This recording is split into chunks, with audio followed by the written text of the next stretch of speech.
Yeah, for sure. The only HBO Max superhero thing I've seen besides the Snyder Cut is I have been started watching Harley Quinn. I've seen the first season of Harley Quinn, a delightful animated television program. Oh my god, so Really good. fucking funny every single goddamn week. And I have a Justice League take based on the show Harley Quinn that I will debut probably very late into this very podcast. Awesome. I do like would you be open to sharing your detective comics take as our cold open chatter?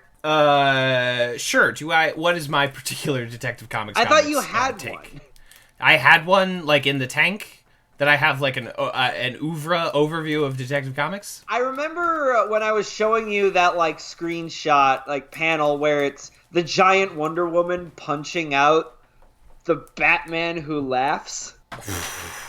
And you said like, "Oh god, don't get me started on Detective Comics." Oh, okay. No, that was not one particular take. I mean, my unfortunate the thing about Detective Comics is that despite having an arguably more rich cast of characters, an arguably more colorful and lively world to exist in, an arguably richer, more complete history of its premier characters than its competitor over at Marvel Comics. Mm-hmm. But all DC Comics is fucking interested in are Batman and the Joker. And if it's not one or both of those things... Wait, actually, yes. Actually, can our cold open be us picking apart this, like, dark metal thing? Okay, because I barely... The Oops All Batman? Yeah, the Oops All Jokers canon. Okay, so and I worked at a comic shop as this thing was being like introduced. Like I started at Forbidden Planet in late 2017. Sorry, go ahead. Hold on, let's start recording so we can. I am recording. Okay, I'm recording now. But yeah, I remember that I was the one. Wasn't I the one who showed you what Forbidden Planet was? Or yeah, you introduced to me that Forbidden Planet was a place. And because when you stayed briefly at my apartment and I was a bad host, we went to the Strand. Yes. And the Strand, so that was my first time there. I think I'd heard of the Strand, but I'd never been. And then 2 doors down from that is the comic shop Forbidden Planet, which we went to both as well. And a short time thereafter, I was working there. Shortly thereafter, I was like, I need to be out of the convenience store job I had because it was the only work I could find in New York. And then a short while later, I was working at Forbidden Planet. And so that was late 2017. And or like mid 2017. The timeline, it doesn't make sense anymore. Right. Now that it's DC's, so yes, you're fine. And exactly. Well, yeah, with comics, you cannot worry about the timeline. It doesn't actually ever make sense no matter what you do. And the only thing you can do is go, okay. You just kind of have to go, yeah, it's not going to make sense. Try the only canon or timeline that is relevant is that which is relevant to the story you are telling. And whether or not that makes sense with what someone else is doing with Batman is sort of inconsequential because it all on a long enough time scale, most canon of a particular character is going to gradually fall off as most people forget it exists, right? And so you're left with just this through line of what people actually remember, and that becomes the canon of the character. And a lot of extraneous stuff that is directly conflicting that stuff ends up falling off because it cannot all remain in the popular consciousness, especially if you're Batman and you're headlining like 4 comic books every single week, right? It's just like, it's bananas. And so, that lofts off. And so I started there as did Metal, Dark Knight's Metal was debuting, which, and I did not pick it up because I value my sanity at least that much. But it introduced to us a fellow named the Batman Who Laughs, who is an alternate universe Batman who got Joker-fied and then also became like a cosmic being or something. What? But yeah, and so Batman, that's why he is the Batman Who Laughs, right? And he's from like the metal verse where there's a Joker disease or something. And gradually, and he debuts, and you know, if there's, despite them being around constantly, people cannot get enough of Batman and the Joker. And so there was finally a brilliant idea of what if we made them one guy? And so that happened. And then for the last 4 years, you could honestly say that guy has been the predominant storytelling device of the entire DC Comics line. It's all about this guy. And if it's not about him, it's about Watchmen. Those are the only things they care about. So Watchmen... Oh, wait, yeah. Watchmen's in canon like Dr. now. Manhattan now like a major character? Because the thing like that, so for a while in DC Comics everyone was sad. I believe they're specifically referring to the New 52, but everyone was sad, everything's miserable. That's where we get Flash's like tragic backstory that he gets in this movie is from like the New 52. And it turns out that the guy that did that was Dr. Manhattan from the comic book Watchmen. The thing that made all the bad stuff happen was the one blue man who lives on Mars. Oh my god! And now we've crossed over, and now Watchmen is DC canon. Okay, so it is Dr. Manhattan like, also the one making like all of the Bat clones? That I don't know. Okay. Again, because there's Doomsday Batman. There's like an Aqua Batman. There's a Speedster Batman. Yeah. They're all Jokers. They're like the Flash who laughs, the Supergirl who laughs, etc. And yeah, so the what you are seeing as Doomsday Batman, I believe, is the Wonder Woman equivalent of being Joker-fied, I think. Is like they each had a guy, and so there was like, I think his name was like Red Death, and he was like the speedster Joker, the metal Joker. Cyborg had a big tank, that kind of shit. Mm-hmm. And that all, again, I'm gleaning this from like what I had to know to answer questions in a comic book shop 4 years ago. Because I looked upon it and I went mad. I looked upon it and sanity fled my brain like it was on sale. I do love that the thing that drove DC Comics even crazier is through it's even deeper media consolidation. And speaking of media consolidation, welcome everybody to this month's Movies for Babies. Welcome to some branded content. Yes, where we're talking about Zack Snyder's The Justice League. I'm sorry, drop the, it's cleaner. Zack Snyder's Justice League. Not officially for branding purposes called the Snyder Cut, though the Twitter account is at Snyder Cut. just so we're all keeping track. So for official branding purposes, it is not the Snyder Cut. I cannot tell you why they made that particular decision.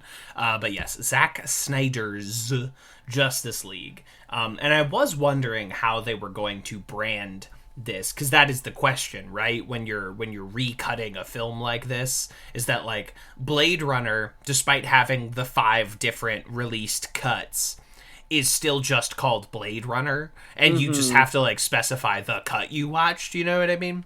Yes. Like on film websites, the director's cut of Aliens is not a different movie. It's just a different cut of the same movie. Whereas Justice League is now officially 2 different movies. It is. It really is. Although I would argue it isn't. Well, okay, not plot-wise, visually. Sure. They are, and story-wise, they are extremely different. Okay, that's interesting, and we will discuss that. For anyone that is listening to this and for some reason doesn't know the history of people going insane on the internet for 4 years, we did release an hour of setup to get you caught up to speed as to what is going on here. And now with all that backstory out of the way, because I think that's not interesting in the context of a review. So now we're just going to dive into the film proper. The most expensive piece of vertical integration.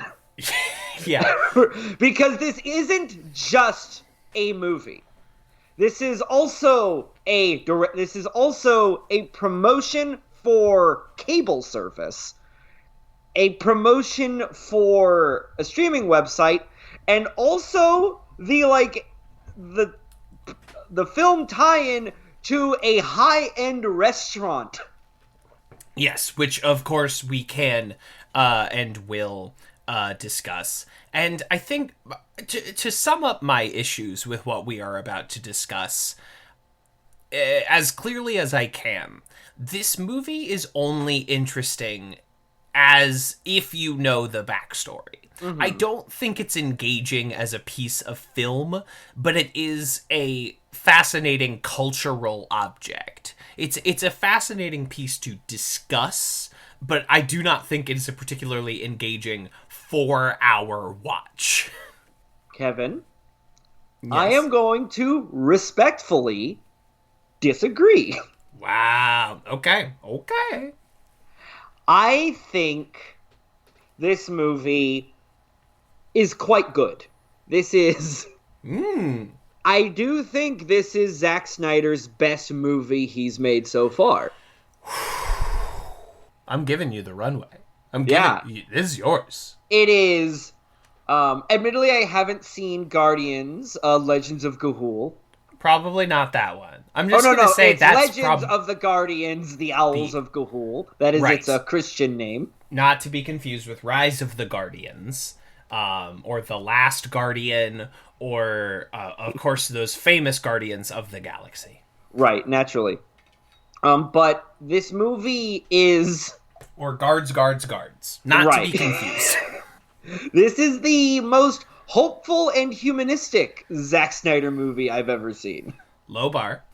Yes, and for the record, the fact that this is Zack Snyder's best movie is still a relatively low bar. In our opinion, I am a Joe, not a particularly high bar to clear. Well, no, yeah, exactly, and I think I genuinely found this very watchable. I think the fact that this was released on a streaming service plays to its advantage. That is certainly true. The ability to pause or stop for the day. You know, they've neatly cut it into how many chunks? 6 chunks? Yes. Seven chunks? Six quote chapters, end quote, with a prologue and epilogue. Yeah, they cut it into that many chunks. So honestly, in kind of the way I used to tell people to watch Wolf of Wall Street as a 3-episode miniseries and stop like every hour, basically, or every 45 minutes in like Wolf of Wall Street, this is probably best viewed not in one sitting. It is probably best viewed, you know, you watch a little, you make some dinner, you watch a little more, you do a workout, you know. Yeah. Well, no, this feels like someone took 2 seasons of a TV show and edited them together into a 4-hour movie. It feels like when Topher Grace like recuts the Star Wars prequels or whatever, and and makes them like 2 films or whatever it was, or someone taking the Hobbit trilogy and condensing it down into like one watchable 3-hour movie. Yes, exactly. Sure, I can agree with that. Justin, why don't you open up? Describe in as much detail as you choose your experience watching the Snyder Cut. What was the situation that you found yourself in? I woke up. I woke up around like 7 in the morning. Last Sunday. Christ. I had some coffee. Got deeply not sober. Interesting. And then just sat on the couch and just hit play and just watched the damn movie. Oh, okay. I'm sorry. I thought you told me you were going to like a theater or something. I unfortunately I couldn't because they are not releasing this in theaters as of now. Oh, there's not any. No. I think there are some like special screenings in California. Fathom events coming in clutch. Yeah, they're doing Fathom events. Fathom events coming in clutch once again. Yeah, Tuesday at 4 p.m. you can watch. Well, no, that's the thing. I think Fathom is the future of cinema. I think we've discussed this before. Yeah, but with Corona being the death knell, because now that the cable companies that own the studios are launching all of their own streaming services, they're just going to start putting stuff to streaming behind paywalls. Right, they're just going to drop David Byrne's American Utopia behind the paywall instead of making it a Fathom event. Exactly, and then for stuff that does really well on streaming, they will do as Fathom events. Oh, okay. Okay, that's interesting. I can see that as a future. I don't think we'll ever fully get rid of some version of the theatrical experience, at least on the coasts, as a coastal elite myself. I don't think we'll ever fully get rid of that. That's my personal opinion, but also I've been wrong many times in my life. So I will leave the door open to just eating fucking crow. I don't think it's going to go away. I think it's just going to become much more of a niche event. Sure, and we're already kind of looking, with the bankruptcy of AMC, the recent buyout of Alamo Drafthouse. Like, we're looking at, I think, a return to a model we specifically broke up, which was studios owning their own movie theaters. Amazon owns Landmark. Yeah, exactly. Amazon owns Landmark. So I think we're going to, back in the 1930s or whatever, when we broke that up the last time, I think we might be looking at a return to that in some form, because there's no new ideas. Well, no, that was also back in the days where labor unions would like throw bricks at buildings and like tear shit up if they were being fucked with. Yeah, hell yeah. Get 'em, boys. Get 'em, boys with a 450 local. Make gaffers violent again.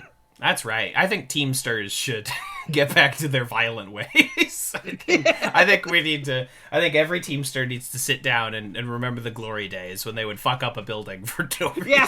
Yeah, just break windows with baseball bats. The spirit of Jimmy Hoffa needs to return to today's working class. We need we need the Jimmy Hoffa of entertainment and coding unions. Yeah, Jimmy Hoffa. Whatever happened to that guy? Did it work out well for him? I can't recall. There was a movie about him, but it was too long, so I turned it off. I heard he paints houses. No, his house gets painted. Spoilers for The Irishman. Yes, spoilers. The Irishman, great film. Film I saw in theaters. Really enjoyed it. Really had a good time. Super watchable. Marty Scorsese, pretty good at making movies. Yep. Kevin, what was your viewing experience of Zack Snyder's Justice League? Of the Justice League. I got up also on Sunday.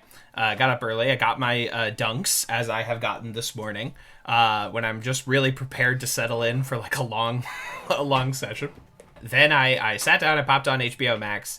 I watched about 90 minutes, and I took sort of a mental health break. I fucked around. I watched George Méliès's A Trip to the Moon on my phone. Sort of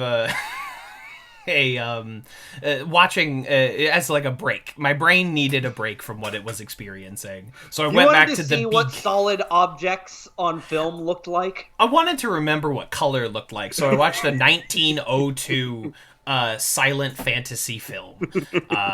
At the time, I was wearing my Trip to the Moon shirt, so no one worry about that.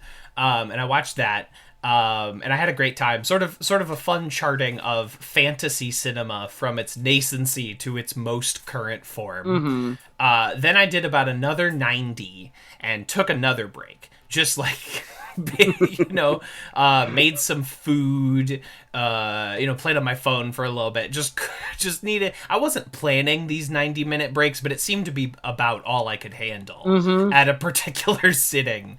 I needed to take about 30 minutes to just sort of recuperate. And then I the sun was coming out. It was the afternoon at this point because, again, this is a long motion picture. And I sort of allowed the climax to play out on a sort of sun-drenched screen because the idea of closing the curtains to watch the Justice League seemed like a loss on a moral sense. Seemed like a thematic element I didn't want to cross. So it was kind of hard to see the climax. But that's you were so starved for full spectrum light. I wanted some fucking UV rays on my goddamn body. I watched the Snyder Cut. The first thing I said was like, I need to feel sun on my skin. I need to go outside. I need to feel like grass on my toes. I need to do like a Terrence Malick twirl in a field just to like feel something again. And then I feel the glow of life once again. Yeah, I need the fucking Tree of Life score to pick up. I needed to think about my child Sean Penn and also the dinosaurs at the dawn of time. Like I needed to feel something. So that is my experience viewing Zack Snyder's Justice League. So Kevin, how do you want to go through this? Do you want to do plot overview, chapter by chapter? Well, I watched this movie a week ago, and the idea of me remembering what is contained within each chapter is nigh on laughable. So I would say we kind of do a general plot walkthrough, but the first 2 hours are so non-linear that we're kind of just going to end up talking about like each character building up to the point where there is a Justice League. And then we can kind of like go through to the climax. Because I will say, for a 4-hour movie, there's honestly not a lot that happens. there's honestly not that many plot points that need to be discussed, which is one of my principal problems with the film I watched. Is that it's really a 4-hour tone piece. It's really it's an Andy Warhol art experiment where it's like it's not really meant to be watched. You're not really supposed to watch a movie that is 24 hours of people kissing. You're just supposed to know that it exists. It's the 20-minute skyscraper video, but it's Superman jumping over it back and forth. Yeah, exactly. Because, of course, as we all know, he can leap over tall buildings with a single bound. I don't want this to be a direct, like, oh, let's compare this to the previous version of the movie. One, because I saw that movie 4 years ago, so the memory is not excellent. We kind of have to, at least a little bit. We will at certain points, because I think it is sort of inextricable from the piece that we are currently watching, as two people that have seen the original cut, the original 2-hour version. I honestly think that Zack Snyder's Justice League maybe could have been an okay 3-hour movie, but unfortunately it is a 4-hour movie. Yes, the fact that it is... I hate to say someone needed to come in and cut this down, but... It's definitely an indulgent movie, which, like, listen, Zack Snyder got the chance to remake a movie with a $70 million budget for post-production. And he was willing to forego a salary to do it. Mm-hmm. in honor Yeah. of his dead daughter, in memory of his dead daughter. For Autumn. Yeah, which, I think he's absolutely allowed to be self-indulgent in this, and I honestly wished more directors would be this self-indulgent with their director's cuts. Absolutely. Like, if you're gonna do a director's cut, don't add 4 minutes. Yeah! Like, really fucking go for it. Honestly, the greatest director's cut in history is John Cassavetes' Killing of a Chinese Bookie, the only director's cut that is shorter than the theatrical version. King John, God bless you, you lil scumbum. So that it's sort of inextricable from what we're about to talk about, like comparing this to the previous version of the film. But I don't want it to be our primary method of emphasis. And for everything I'm about to say as Zack Snyder as a filmmaker, I have nothing against him as a human being, and I feel much like sympathy for what he went through. It's terrible, and like that he could come back, that he could have this victory, that all of this could happen. He's already working on his next movies. I think we're done. Even despite the hashtag Restore the Snyderverse being a new thing we're gonna have to deal with for years, I think Zack is done. I think this was his out. And I hope he has great success doing other things, even though, again, I don't really like him as a filmmaker. He is not my taste. He's not my cup of tea, but I have nothing against him as a man before we press on. I would like to say. I think we disagree about Ayn Rand, probably, but that's what's weird about, like, Zack Snyder really seems to be more of a weirdo than people think. Oh, he's a weird little man. Because, like, he doesn't... an odd fellow. He doesn't, like, really the one that he really likes is The Fountainhead, but he likes Ayn Rand, but he likes her for her writing.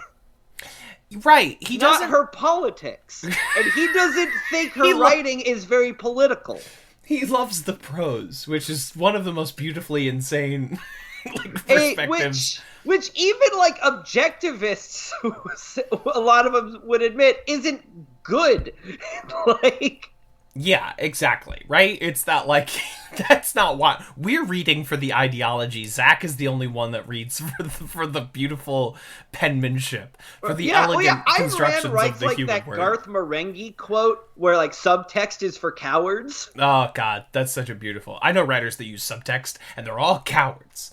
It's absolutely beautiful. And of course, and if you were... the fact that he puts a fucking Fountainhead reference in the movie... I see it as a beautiful troll. I think he knows exactly, like, how people see him, and I think that is just, like, the most beautiful, like, troll move. I think he threw some seeds to the pigeons, and the pigeons were like... Woo, woo.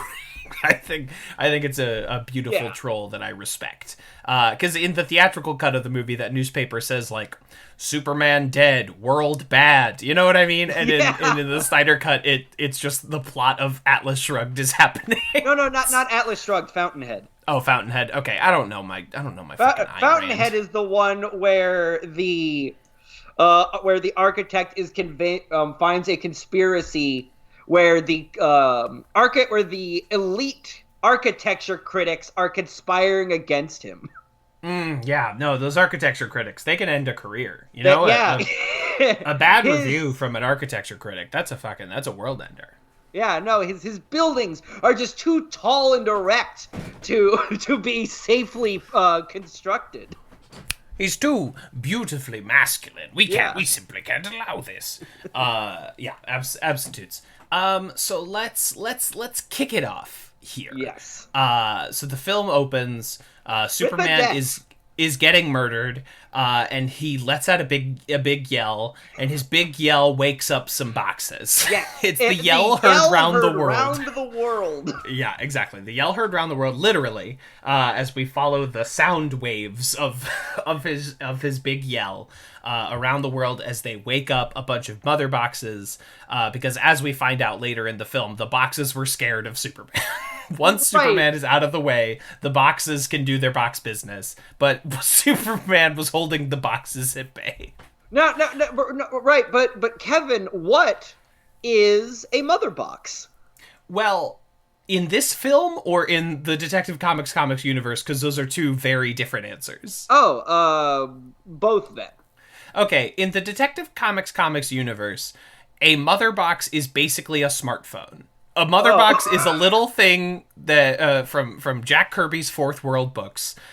Beautiful, colorful, insane works of 70s comics, where we get characters like Darkseid, Mr. Miracle, Big Barda, my favorite small husband, big wife combo in comics. We love a small husband and a big wife. And a mother box is basically a little smartphone, and it teleports you. And it goes ping when it teleports you. That is what it does. In Zack Snyder's Justice League, it's an all-knowing ethereal box that can terraform the Earth into a... God, if I did not write down the phrasing of this, but it's like, as we all know, the mother box can terraform the planet it is on to the owner's home planet's ideology. Just like...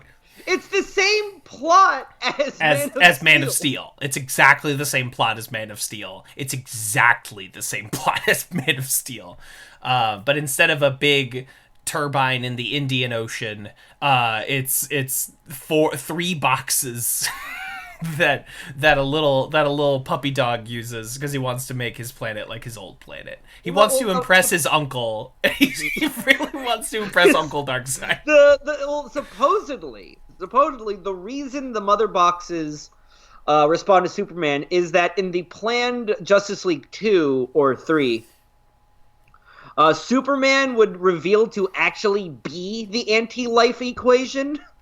Ah, sick, dude. I love being the anti-life equation. Yeah, like the Kryptonian codex thing that, like, prevents Kryptonians from having free will.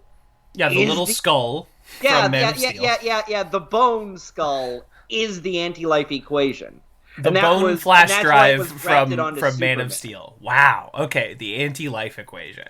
I was impressed when I heard an actor deliver the words anti-life equation. I was like, wow, that is fucking startling. It's like when you're that's what I love about about Silver Age comics is they're so the most like fucking stupid. I love them. They're so stupid. Yeah, and the way the words they use for things that don't actually go together. Yeah, it doesn't make any sense. What the fuck's the anti-life equation? What the fuck are you talking about? It rules. It's like when you're watching CW's The Flash and you have to watch an actor like seriously deliver a line like, "My father was killed by Weather Wizard," and they don't. Oh no, the prankster's on the loose. Not the prankster. Detective Comics are beautiful. They are not a universe suited to a grim and gritty adaptation. But again, we must move on. We must move on. So Superman does a yell, and the boxes wake up. And then I lose all sense of linear time. I could not tell you what the next thing that happens is. The next thing that happens is Batman goes to Iceland to introduce us to Aquaman for the first time. Right. Batman, something tells him that something bad is about to happen. Right? Well, in Batman vs. Superman, he has the K Nightmare. Ah, yes, the Nightmare. Where he dreams that he's wearing steampunk cosplay and getting beat up by Superman. Yeah, he dreams he has a little downloadable duster that you can, a reskin you can put on him in Injustice 2. He has a little reskin. Right, and he's like, okay, I had a bad dream. That bad dream's gonna come true, so I need to go I need to assemble some sort of Justice League. Yes. And then he finds out that Lex Luthor knows that Darkseid's coming.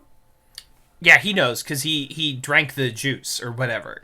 he drank the like amniotic fluid from the Krypton he swam around in the big juice, and then he knows that Darkseid is coming. Right.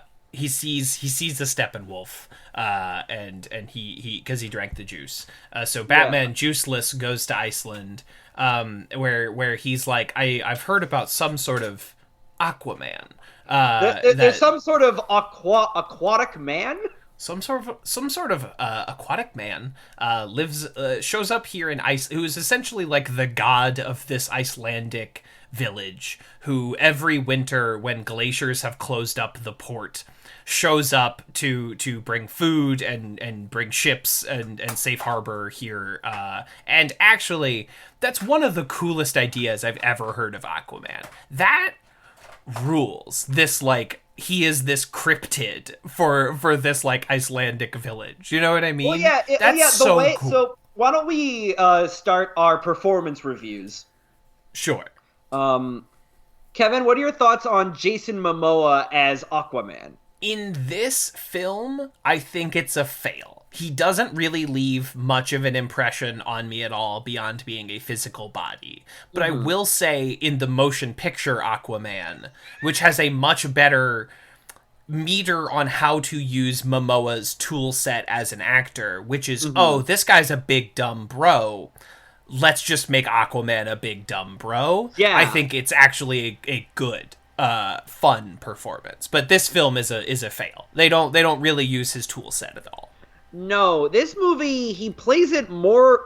The way he plays Aquaman in this reminds me more of his performance as in the Conan the Barbarian movie. Yeah, it's very... It's dour. It's like Sturm und Drang. He's like a tortured king away from his kingdom, as opposed to like a prodigal son who's just like fucking living large while he's away from his kingdom. Well, he's like a cool brute. Like this guy who's like powerful, but he doesn't really get nailed down anywhere. He goes where he pleases.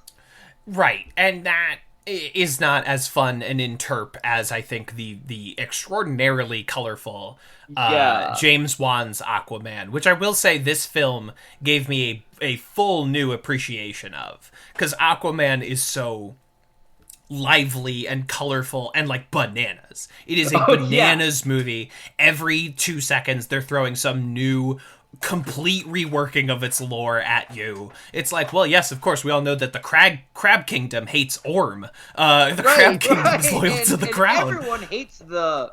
Not like there's the evil fish people, not the nice fish people. No, the trench. There's two different kinds of fish people.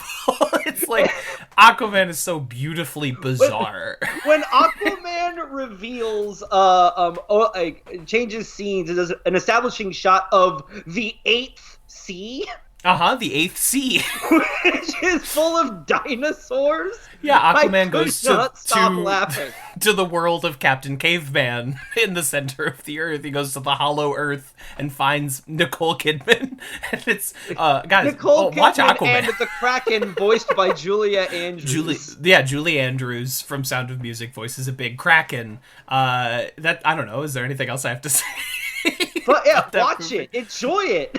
It's really, like, it should not be watched alone or in a theater. It should be watched with beers. It is a beers movie. Yes. You and someone else should be watching Aquaman with some brewskis. It's a pitch of margaritas movie. Absolutely. Throw fucking, like, popcorn at the screen. Have a good time. Because it's kind of wonderfully insane. In a way I did not appreciate when I first watched it. But yeah, Aquaman's a no-go for me, even though I like this. Like, he's, like, worshipped by this Icelandic village. We, of course, get a full dirge. These, like, Icelandic women sing, like, a hymn to him. And he, like, strips, like, just down to his jeans. Yeah, he swims only in his jeans. He swims in his Wranglers, but he loses the shirt. But he keeps the Wranglers, and he swim around. He have a good swim.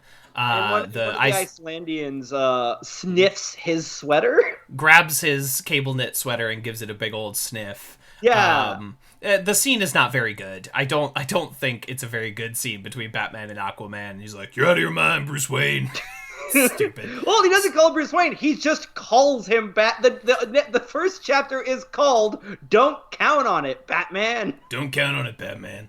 No, but he does say, like, he's like, dressed like a bat. You must be crazy. You're out of your mind, Bruce Wayne. And then he does a little dive. He does a little swim. Yeah. He says both at the same time, but I guess the language barrier would bar this remote Icelandic village from putting those pieces together.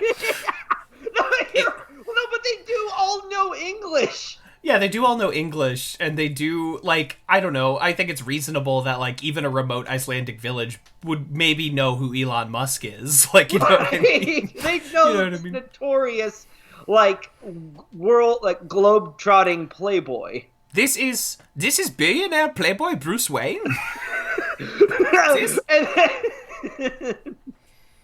And then Aquaman just apologized. See, that'd be a good bit, but besides the point. Sorry. The Whedon cut in this, of course, adds the first of many references to Aquaman being able to talk to fish, a joke that movie does not pay off in any way. No! But the talking to fish bit is completely lost here. Though I was surprised throughout this cut how much of the bad humor remained. How much of the bad humor was original recipe. It's a different kind of bad. Because there is bad humor in his movies, from, like, you know, the Spartans calling the Athenians boy lovers, which is rich coming from the Spartans. Yeah, they really straight washed the Spartans in 300. They really gave them the old straight washing. Yeah, or in Batman vs Superman when they do when Wonder Woman appears and they do the "Is she with you? I thought she was with you." Oh, she was with you. I hate his Batman voice so much. His robot voice. I hate the robot voice. I hate it. Why can't we just have them do, like, I think Conroy did it great, is that, like, his Bruce Wayne has kind of like a this pitch, and then his Batman has kind of this pitch, but it's, like, still a human voice. Yeah. it's still a voice a person would have. Christian Bale's Batman voice is fucking stupid. It's stupid. Speaking of Batman, what is your thoughts on the performance of Ben Affleck as bad Batman? Bad. It's not good. It's fine, I guess. It's not like actively terrible or anything like that. It's bad though. It's not. It's what it is, and especially in this movie, it's just nothing. I don't get anything from this performance or this character. And there are a lot of people that say this is their favorite Batman. Even people I like, you know, not just like Snyder pilled people, like regular human beings are like, this is my favorite Batman, and I'm like, all right, I guess. I don't see it. In Beavis, it was the first Batman that showed up who did detective work. Sure, that's cool. I don't mind that. He had a mystery to solve. It was a fucking terrible mystery because everybody just memory holes the mystery conspiracy part of that movie. Yeah. Well, Batman, Bale Batman had a little mystery doing in Dark Knight, where he's like he's like checking bullet trajectories and things like that. Like it is a little, but not enough. Yeah. I think Robert Pattinson might lean into the detective aspect, which I am all for. Yeah, absolutely. Well, I mean, the movie just looks like it's Seven. Yeah, and like, cool. All right, Batman in 7 sounds great. Yeah, sounds like a movie I'd watch that. Sounds like a movie I'll watch. Coming next year to a theater near you. Mm-hmm. But it just doesn't do anything for me. It doesn't, and I'm not like, I like Ben Affleck generally. I think generally he's a good performer, and people give him too much shit. Early last year, one of the last movies I saw in a theater was The Way Back. The movie where he's like an alcoholic basketball coach. Very good movie. Excellent Ben Affleck performance. Like, really fucking good. I think he's good in those Kevin Smith movies. I think Ben Affleck is legitimately very good in those movies. He just gets cast in a lot of roles he's not suited for. Yeah, that's the thing. He plays charming way better than he plays gruff. Yeah, he's not a gruff guy. He has a very, like, charming, laid-back kind of bro-ish Hollywood, you know, he's a Boston bro. Like he's like that's the energy he exudes. And it just doesn't work here. I think he just has that like big lantern jaw and like blocky head. Yeah. That feels like old Hollywood, like tough. But he doesn't act it well, so... Yeah, if you wanted to do Ben Affleck as, like, a live-action version of the Diedrich Bader Batman, I think that's a pretty good performance, but this just doesn't do anything for me. I don't think it works with... just like Jason, it doesn't work with Affleck's tool set particularly well. Yes. He's very... Like, I think I think the story told with Batman in this is more interesting... I guess. Like, I don't know. I like him being basically the father he didn't have. Like, sort of the paternal leader, the one who's putting it together, and the one who literally, like, found God, like, after... Yeah. After Superman dies. It just doesn't... The only person on this Justice League that has less interesting material than Batman is Wonder Woman in this movie. And we'll get to that. Which we will get to. Is that, like, I just don't think there's much of anything here. I can sit here, and the only thing I can remember is, like, him dryly reacting to, like, Martian Manhunter. Like, that's the only, like, moment of his in this movie that I can remember. That part. Yeah. Christ. So let's keep hopping along here. Yes. What do you want to do next, child? After that, I think the big, like, moment after that is the Wonder Woman. Yeah, that's the next, like, scene. Big, significant moment. No, yeah, it's the Wonder Woman, where there's, like, terrorists.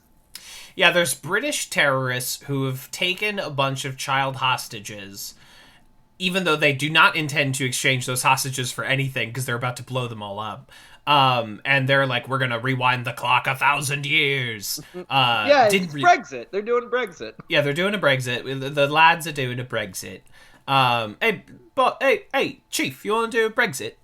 Chum, you want to do a little Brexit real quick? A spot of Brexit. And they do that, and Wonder Woman, like, beats them up. I see people, like, really enraptured by this fight scene. It did not do anything for me in either cut. People take that moment where the little girl's like, can I be like you someday? And she's like, you can be anything you want to be. And people are like, see what Whedon cut? And I was like, this isn't anything. Like, it's not, that scene is not as good as the mall fight in Wonder Woman 1984. No, it's not. Like, that scene is not as good as any fight scene in Wonder Woman, the first one. It's not. Yeah. Like, people have been like, oh, this is already better than her solo films. And I was like, no, it isn't. What are you talking about? It's nothing. She doesn't do anything in this movie. This is the last thing she does. Yeah, We're 20 minutes in. Really not good. We're 20 minutes in, and she does not do anything for the rest of the movie. It's insane. No, You're all insane. She does. So I want to apologize. She's from the beauty that tames the cyborg beast. I do want to apologize for a crack from the preview episode. Gal Gadot's grasp of English has no impact on her abilities as an actor. No, it's about using the tool set correctly. Right? And boy, is she not used well in this. No. Gal, I haven't seen her roles in the Fast and Furious franchise, but in the first Wonder Woman, I think that is a proper use of her tool set, right? I keep using the same terminology, but I stand by it. I'm very sleepy. That like that they know how to use her as a performer excellently well in that film. That she's very joyous. She's very like the accent works in her favor as kind of like an othering, as like the foreigner visiting this land. You know what I mean? Mm-hmm. It's a very effective use of what she does well. And then like everybody loves the no man's like sequence in the first Wonder Woman where she stands up to all the turrets and stuff, right? Mm-hmm. Everyone loves that. And I think she can deliver like a action movie like monologue where I am the daughter of Hippolyta, etc., etc. Like that, like the ending of Wonder Woman 84, where she just looks into the camera and talks. We can renounce your wish, audience. I'm like, I didn't cast a wish. Lying. You have to embrace the truth of your circumstances because you are worthy of honesty. Like, you have to embrace your circumstances, Palestine. Pull yourself up by your bootstraps. That got a little Dracula. Yeah, we got into some comrade territory there for a second. But she's not very good in this movie, and she's not really given anything to do. Like to her credit, I guess. After that one, to show how strong Steppenwolf is. Right, is that he can whoop her ass, right? That's the cool. That's why she's here. It sucks. It's stupid. And it's after the fight scene. She is just a prop for the rest of the movie, so that she can show up to her job remodeling statues in a painted on white dress, like you do when you're restoring art, like you do.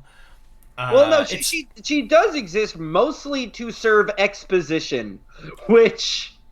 Right, so that she can give a PowerPoint about the members of the Justice League 2 hours into the movie, and I'm like, yeah, I know. I've been watching the movie. The PowerPoint should come at the beginning. We got the PowerPoint in the last movie. Stop doing this. Stop doing it. She doesn't really do anything. Right, she is there only at this point to do a Lord of the Rings ancient battle monologue. Unfortunately, Gal is no Cate Blanchett. She's no Cate Blanchett. No. It does not go. And that sequence, we'll get to it, is a beautiful reminder of how much of a miracle Peter Jackson's Lord of the Rings movies are. It's astounding. Because you've seen 1,000 people try to come at that crown, including Peter Jackson himself. And it only goes to show just how good those fucking movies are. Yeah. That no one else has come even fucking close. Not even close. Not even close. Anyway, we'll press on. So that's basically. I would not be shocked if we barely mention Wonder Woman again for the rest of the movie. It's amazing how little she does in this film. So let's kick it on from here. What next, child? After that, I believe, is when Steppenwolf first arrives to steal the first mother box. Steppenwolf. Let's talk Wolf, shall we? Let's talk Mr. Staples here. Let's howl at the wolf, my little hedgehog friend Steppenwolf. And the guy who in his original design is a man in a big green sleepy cap who rides dogs. Yeah. And here he's a pointy guy from the God of War PS2 game. Not even the PS4 one. He's a PS2 God of War. No, he looks like if a hammerhead shark was the main character of Dante's Inferno, the video game. Yeah, exactly. Oh, Christ, that crime. And I will say in the theatrical cut, Steppenwolf is one of the worst, most boring things to have ever been put on screen. It's truly amazing how uninteresting he is in this cut. You like big gray guys? You like big gray guys? Hey, Kevin, I hear you're making a blockbuster.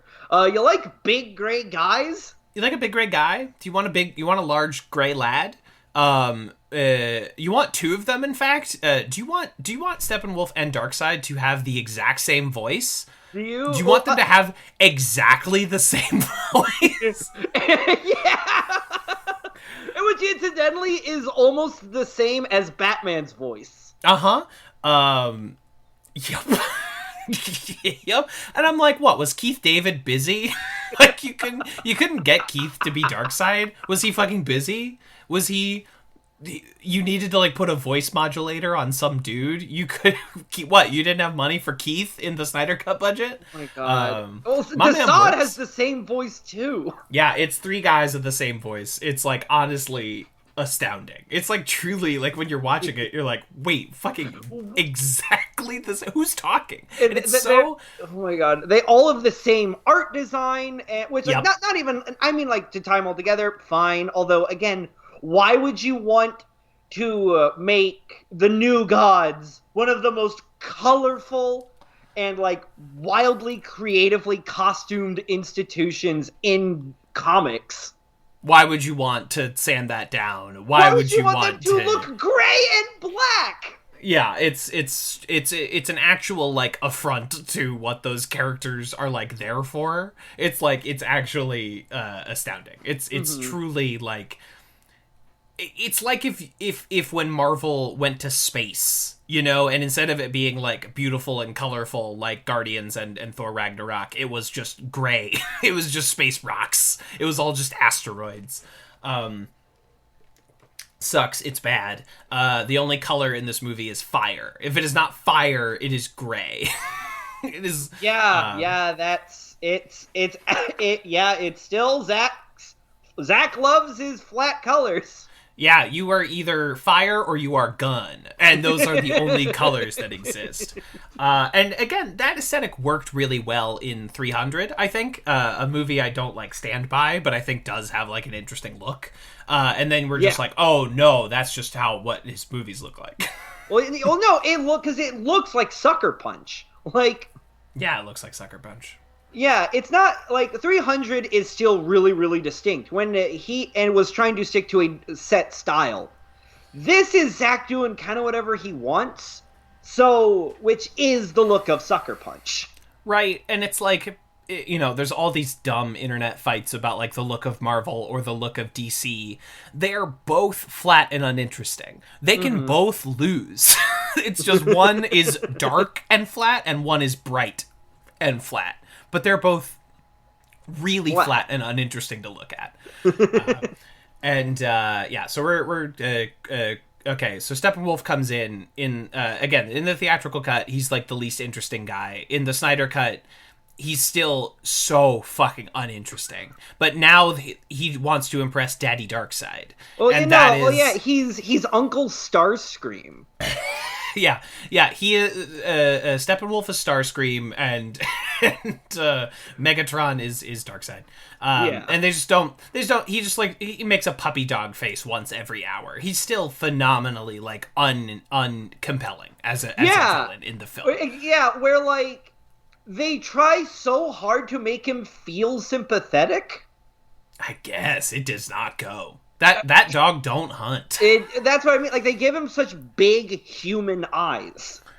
Yeah. Which I like that they made that they at least try to make the very human New Gods look alien and, like, weird. Mm-hmm. And I respect that, but just, it's so boring. They're so boring to look at. It's so boring, and it's like, how could you even take Jack Kirby's Fourth World and make it uninteresting? Like, you can do a lot of things with that insane little universe, but uninteresting seems impossible, and yet it's a feat they've accomplished now twice. Thank God Ava DuVernay has hold of that. Yeah, God, I can't. Written by Tom King and Ava DuVernay. Fourth World. I mean, okay, all right, okay, DC. Did you see A Wrinkle in Time? No, I did not.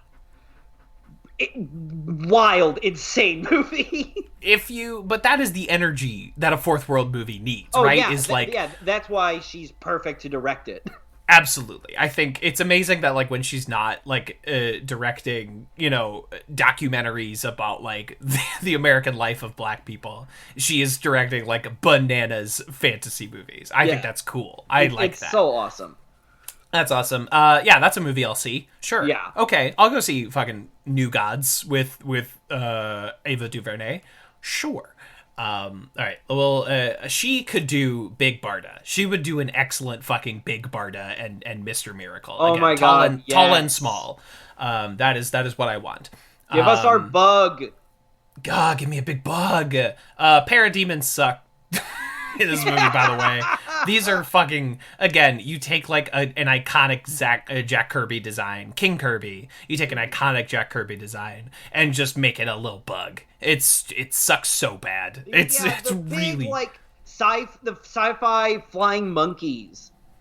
Yeah, that's all they are. Just guys in black. The emo version of the henchmen from Venture Brothers. Right. Right, Monarch's little guys. Yeah. Yeah, they're fucking uninteresting. They're a thing you kill 50,000 of in a video game. That's all they are. The first bad guy you fight before, like, you know, later on in the game where they get like shields or you know, things. No, it's the parademons in this movie are the guys you fight when the game doesn't have an idea for a boss battle, so they just do waves. Waves when you're on an elevator level, right? And it's just like going up, and they're like, survive for 5 minutes as we throw these fucking dudes at you. It's honestly like there's a in the first like Gears of War, there's a section where you're on like the back of a truck and you're just like shooting like infinite like bad bats. Basically, that's what these guys are. That's what these guys are. Anyway, it's not interesting. That's the last we'll speak of this. One of the big issues with this movie is that every scene happens 4 times. So there's like 4 scenes in this movie where Steppenwolf Skype calls Desaad and Desaad's like, "What's the progress?" And Steppenwolf is like, "No progress since last we spoke." Nothing to report. Let me talk to my nephew. It's fucking so stupid. Well, no, Darkseid is uncle. Darkseid is uncle. Oh wait, I thought it was the reverse. No, it's Uncle Darkseid. I'm pretty sure. No, he is nephew. I'm pretty sure. Anyway, moving on. But it just doesn't. It's every scene happens 4 times in this movie. It's bananas. Mm-hmm. What goes on? We haven't talked about the other 2 guys. There's 2 more guys. We gotta talk about. Yeah. So like the Amazons are supposed to be guarding the box. Oh right. This scene is okay because it's kind of like 300-y. Yeah. The effects look fucking atrocious. I was starting to get big Immortals vibes. Yes, not even 300. The ripoff of 300. Immortals. Like real Clash of the Titans movie, the 2001.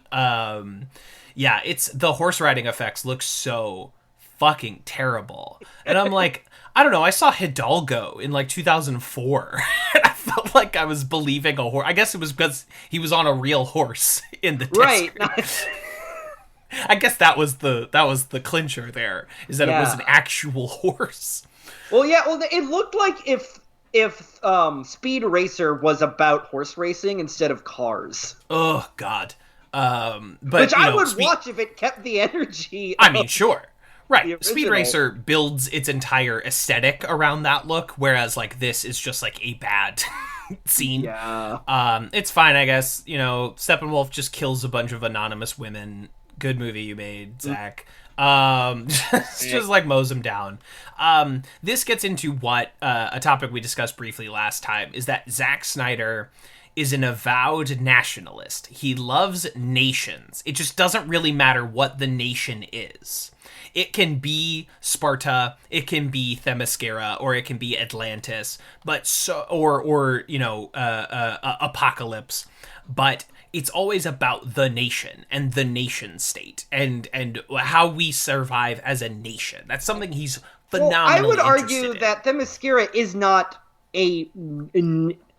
it's much more tribal than that. Like the nation is it's a small nation. It's a concept that really Themyscira precedes. No, I know, but the way it's presented is a nationalistic style, even though it's not literally it's not just, a nation.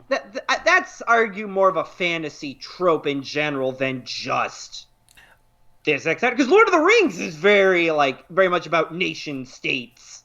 I mean, that's true. That is, he didn't invent this. Yeah. But the way he chose to present it is nationalistic. The way he chose to present it is like, oh, for the nation, I will protect the box and I will die in the concrete cube as it falls into the sea. Like that is the way it's presented. And so much of the talk, the Aquaman scene is about like, you need to go back to your nation. Your nation needs you.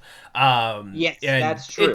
That's all. That's all I'm saying. Like the way it is easy to take these DC universes and make them nationalistic, but that is the way he chose to do it. Well, they don't frame it on your country; they frame it on your people. Which the people of your country. I would argue there's a difference. It's much more like Volk. It's more like because the nation is something that transcends the people. Like people belong to a nation, but the people are I would argue are a different kind of entity and structure to focus on. I could get you. I could hear that. That's fine. It's okay. Yeah, but we're getting besides ourselves. We're here talking about Amazon's not beating a Steppenwolf, and also a quick check. What do you think of William Dafoe as Volko? Rules. Pass. First performance review success of this franchise. You need to take up your trident. I think Willem Dafoe is one of those guys that's just he can't be bad. I could never watch Willem Dafoe and be like, what's going on? I just think he's one of those guys. I'm a bit of an Aquaman myself. You think the ocean belongs to you? Yeah, what a good Jesus Willem Dafoe turned out to be. Yeah, literally, he was a good Jesus. He was, exactly. That's what I'm going to watch. I'm going to rewatch that next weekend, because next weekend is Easter weekend. The Last Temptation of Volko. Last Temptation of Volko movie I would watch. Absolutely. Thank God that movie made $1 billion, so we're going to get at least one more insane ocean movie. Cannot wait. So yeah. All right. So we might as well just use this to jump to the Atlantean stuff, which is boring as sin and looks like shit. Boy, if you thought the flat lighting of the surface looks bad, wait till you see it filtered even more hazily underwater. Wait until you're under the sea. Yeah, it's like what little light there was on the surface has been diffused so much that it's like nigh impossible to see. Steppenwolf busts into this one Atlantean ruin where they keep the mother box just on a little pedestal. Yeah, right. With like 3 guys. At least Cyborg buries it under 1 foot of dirt. Like the Atlanteans put 3 guys in charge of the mother box. I like the idea that Zack Snyder thought the Atlanteans just suck. Like they're his interpretation of the Atlanteans is that they suck shit. He's like, these guys suck. So like Mira gets her ass kicked or whatever, and then Aquaman shows up for some reason because he felt the siren's call or whatever. Yeah, no, he had to save his people that he still hates. Right. And then we have 2 scenes about like, Aquaman, you need to go back to your people, and he's like, no. No thanks. No thanks, bud. Buckaroo. My man. My Aquaman. And he my man was cut. Or no, my man is there. But they cut Yeah, they cut he says it with 2 syllables. The yeah. Yeah. They cut when he lands on the Batmobile. He doesn't go yeah anymore. As someone that built an entire music video from that particular line reading. A little salty about that. Yeah, I can't believe they cut the best moment of the original cut. But yeah, after Aquaman says no, I think for the 3rd time, that's when he's refused the call 3 days. Aquaman has refused our Lord 3 times. Yes. Aquaman has denied he knew our Lord 3 times. He a real refusal of the call in the hero's journey of Aquaman. Wonder Woman goes to Batman. Yeah, and then and that's when she gives the exposition dump. Yeah, the exposition dump. That like long ago there were men Amazons before they got wet, Atlanteans when they were surface people, and they had women and wet men. One Green Lantern. Who's like I do like that it's an old Green Lantern because it's like a monkey. It's like a monkey guy. He's cool.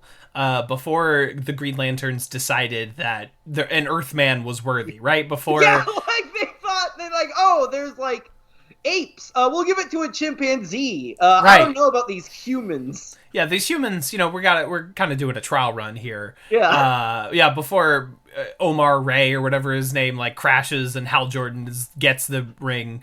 It was like a monkey man. He's fine, I guess. Yeah. He's okay. And then Darkseid shows up and does a big fight. It sucks. it's not good. I don't know what else you want from me. It's very uninteresting. It comes way too late in the movie. I hate to say it, but boy, maybe you should have borrowed from Jackson even more and made it the opening of the movie or something. This exposition dump so late. It comes too late for me to give a shit because we've just watched 2 hours of the mother boxes, not having any context for what they are, and then Wonder Woman tells the story. I was like, oh, now I know why I should have cared all this time. And it's just so long. It's a 10-minute sequence. And I couldn't, I watched this movie 1 week ago. I couldn't tell you one moment of this, besides, I remember the Atlanteans getting off their little boat. Which is the dumbest fucking thing why would they have boats? They have a boat. They have a little boat. From their steampunk society as viewed in the film Aquaman. And they get off a little boat, but I couldn't tell you. Darkseid gets his ass kicked, and he flies away, fucking Cobra Commander. He just gets his ass kicked. And he's like, "I'll be back, Joes." And he flies away. And then they divide up the boxes. The humans, in classic human style, bury it under 1 foot of dirt. And forget it. They just. Forget it. Forget the box. We're going to bury it in a shallow grave. These mother boxes that can be sniffed. You can sniff your mother's box. That is... Why does Zack keep using the phrase, the scent of the mother box? I will scent my mother's box. I will catch a whiff of my mother's sweet box. You have the whiff of mother about you. It's you smell like mother. You smell like mother. Stupid. The humans fucked that one up. But actually, theirs is the one he finds last, so I guess that was the right strategy. Right, it's actually a good thing the Nazis found it. I can't believe the Nazis found the motherfucker. The Nazis found it, and the United States just took it. Just took it with the Ark of the Covenant. Top men buried it in a facility somewhere. Stupid movie. I think in between, I think we did skip over the introduction of Lois Lane. Pass. Skip chapter. I love Amy Adams. I do. I think she's a great actor. She can do comedy and drama. I think she's been kind of on a hot losing streak for the last few years, basically since Man of Steel. But I think she is still a talented, good performer. Oh, she did Arrival. That was good. Yes. She's a good actor who could have been an okay Lois Lane, but it's just nothing. It's just nothing. I never realized how boring a submissive Lois Lane is. Holy shit, is it boring. Lois Lane, the least submissive woman in the history of comics, right? The most, she's a hard drinking, chain smoking, whip shot reporter who will do anything for a scoop.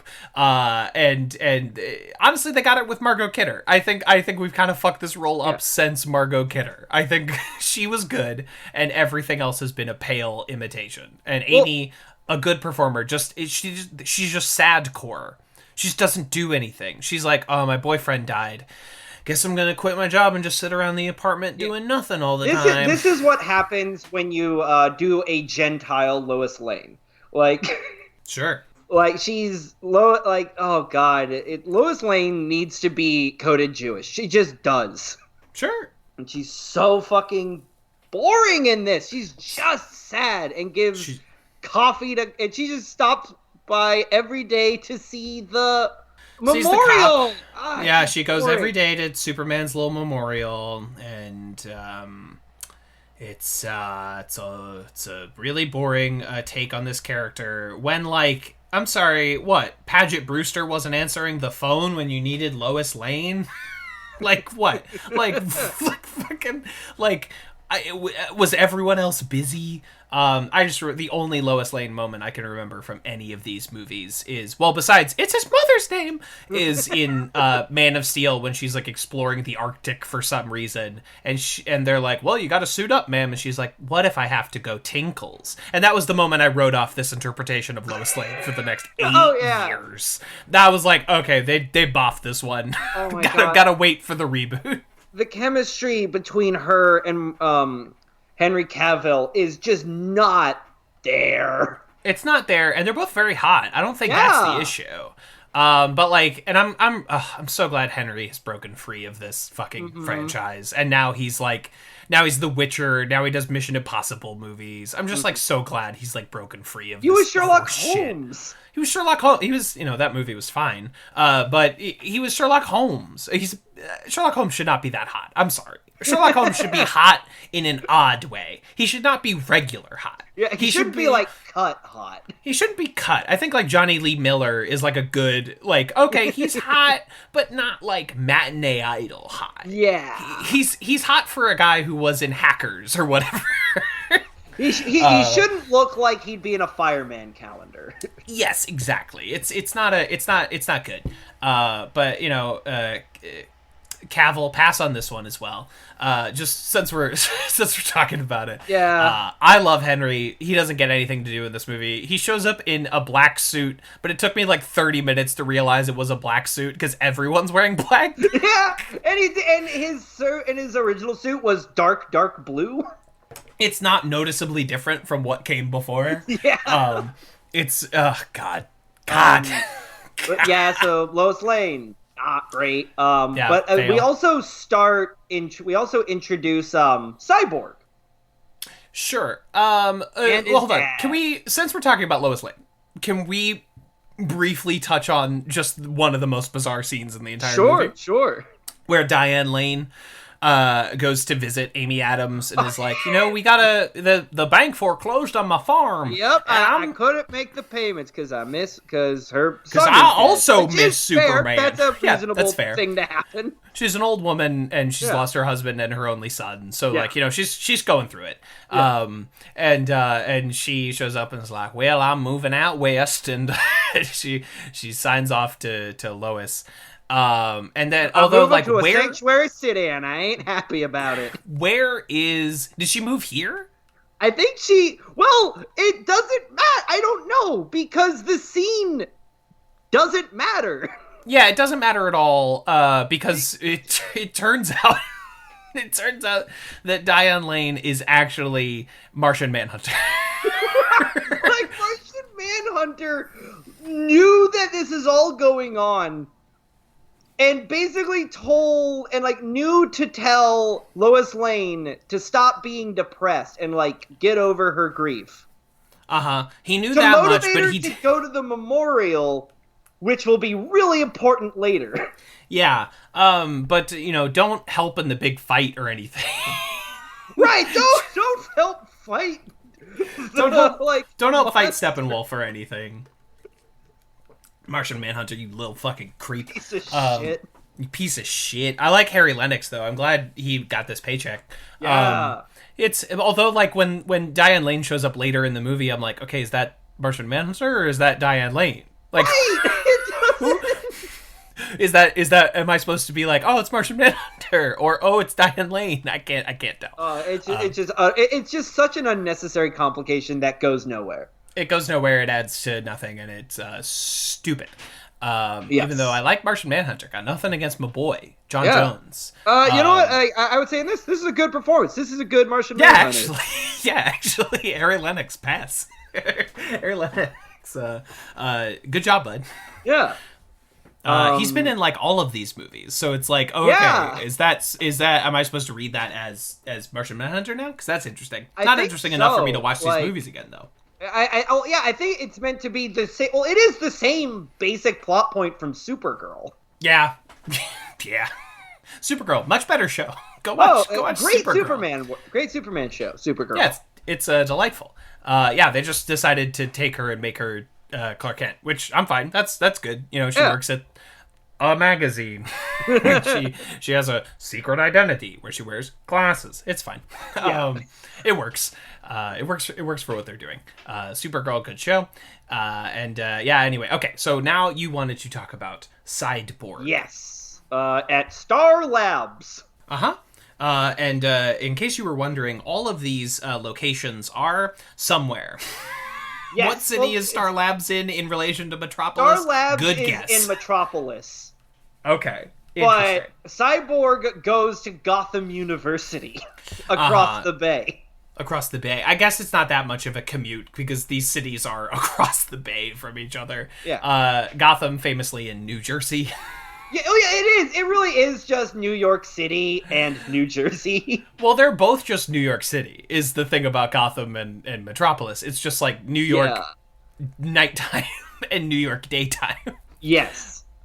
There's no difference between the look of any of these cities. So, like, the Flash being in Central City is not phenomenally different looking than either of the other two cities. They're just, like, cities. They don't have any distinct identity to them at all. Same with London, maybe? They don't tell us what European city it is. Well, where Wonder Woman is. I think that statue is in London. I think this is all in London. Yeah, it's whatever. Yeah. Anyway, Cyborg, Ray Fisher, who's there is a lot of conversation about him in this movie and his allegations against Joss Whedon. Believe Ray Fisher. Good performance in this movie. He is saddled with some absolutely horrendous CGI all over his body, but good performance by Ray Fisher. Yeah, boy did the original Whedon cut do him dirty, because that left him nowhere.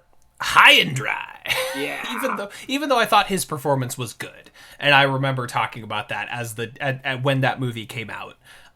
He was left high and dry, but it turns out he's a little guy. He was a football man who was in a bad car wreck with his mother. His mother died, and his dad said, "No, I must use a box, and I will bring my son back." I must use a mother box to rebirth my son. I must use the mother to birth the son. And rebuild Cyborg, and Cyborg's like, "I hate you, Dad. You made me a robot. You missed all my football games, Dad. You missed all my football games. You made me a robot, and now I'm stuck in this apartment. This apartment is a prison, man." He hates his dad, so his dad's like, "Well, if you won't listen to me, maybe you'll listen to this." And he lays down a little tape recorder, and the tape recorder is like, "Son, you're a human, man." But you're also a robot, man. That this scene is like an echo of Superman's from Man of Steel. No, I like this scene. I think it's a pretty interesting take on this intro story. I think it's pretty well done. I think the visualization of Cyborg's computer world is stupid in a way I can enjoy. Is stupid in a way that movies and computers have always been stupid. Whether it's it's a return to that kind of stupid 90s lawnmower man idea of computers. Yes, where man. you know hackers, the computer, scanners, the actor stands on a grid. Yeah, exactly. It's that fucking thing from Community Season 6 where the dean goes into a fucking virtual reality system and like he believes he has the powers of a god, you know? It's a great reinterpretation of that. He shows up at Wall Street, and of course Zack and Bull are just fighting. Where a bear and a bull are having a big fight. Dumbest movie of all time, 10 stars. Oh. Ray Fisher was like coming out, the fact that with this movie coming out, this better get him a Cyborg movie. I hope it gets him a real movie. I don't think that a Cyborg movie would be very good. but I hope he gets money. You know what I mean? I hope he gets work. In the same way that, like, when John Boyega came out and said, like, Disney Star Wars is bullshit, I don't want his reward to be, oh, you get a Finn movie. I hope his reward is, John Boyega, you're going to get to do a lot of good movies instead. Yes. Like, you know what I mean? I agree. I mean, That's if he a much wants better to way do, to put it. if he wants to do a Cyborg movie, then he can do it. It's the same thing. I'm like, okay, if that's what you want to do. Mm-hmm. But I hope it means he gets to do, like, a good movie. Because they were doing that fucking Doom Patrol show at the same time, which I hear is good. And it is Cyborg, good. Cyborg is on that, but it's not Ray Fisher. And so I'm just like, boy, that felt like a slight. That feels like a... Ray did say that. Well, apparently Jeff bragged to him about it. Oh, Jeff Johns? Yeah, because Jeff Johns is the one who produced the Doom Patrol show. Yeah, he's the architect of all these, like, DC multimedia projects, and he can also go in a toilet and stay there. Yeah. Jeff Johns, eat a dick. Nada. We do not stand this man. His kingship has been revoked. Yeah, I'm sorry, Jeff Johns. Take a fucking hike. Your Green Lantern was overrated. And you're go in the trash. Go in the trash. Wait, did he do the Green Lantern movie? No, he did the comics that everybody liked from, like, the 90s and 2000s. But I thought they were boring as hell. So anyway, yeah, that video of, like, I know someone came out and did allegations, but I just want you to know that I never liked them. I'm living that fucking meme right now. Moving on, but the Cyborg stuff is good, and he is good. I think it just takes way too long for him to, like, actually enter the movie. Oh, absolutely. Like, this, I think, should have... I think you could have comfortably edited this to be a mostly Cyborg movie. Yeah. And I think it would have worked a lot better. He's the closest thing this movie has to a lead. I think... dramatically speaking, it might be Ezra Miller as Flash, but it's these I think two Batman are is meant to be kind of the protagonist. I do like that this is primarily an ensemble movie. I think that's a cool angle to take this with. Yes, and I think as far as, like, dramatic weight, the only ones that have any weight are Cyborg and Flash. They're the only ones with, like, a noticeable substantive arc.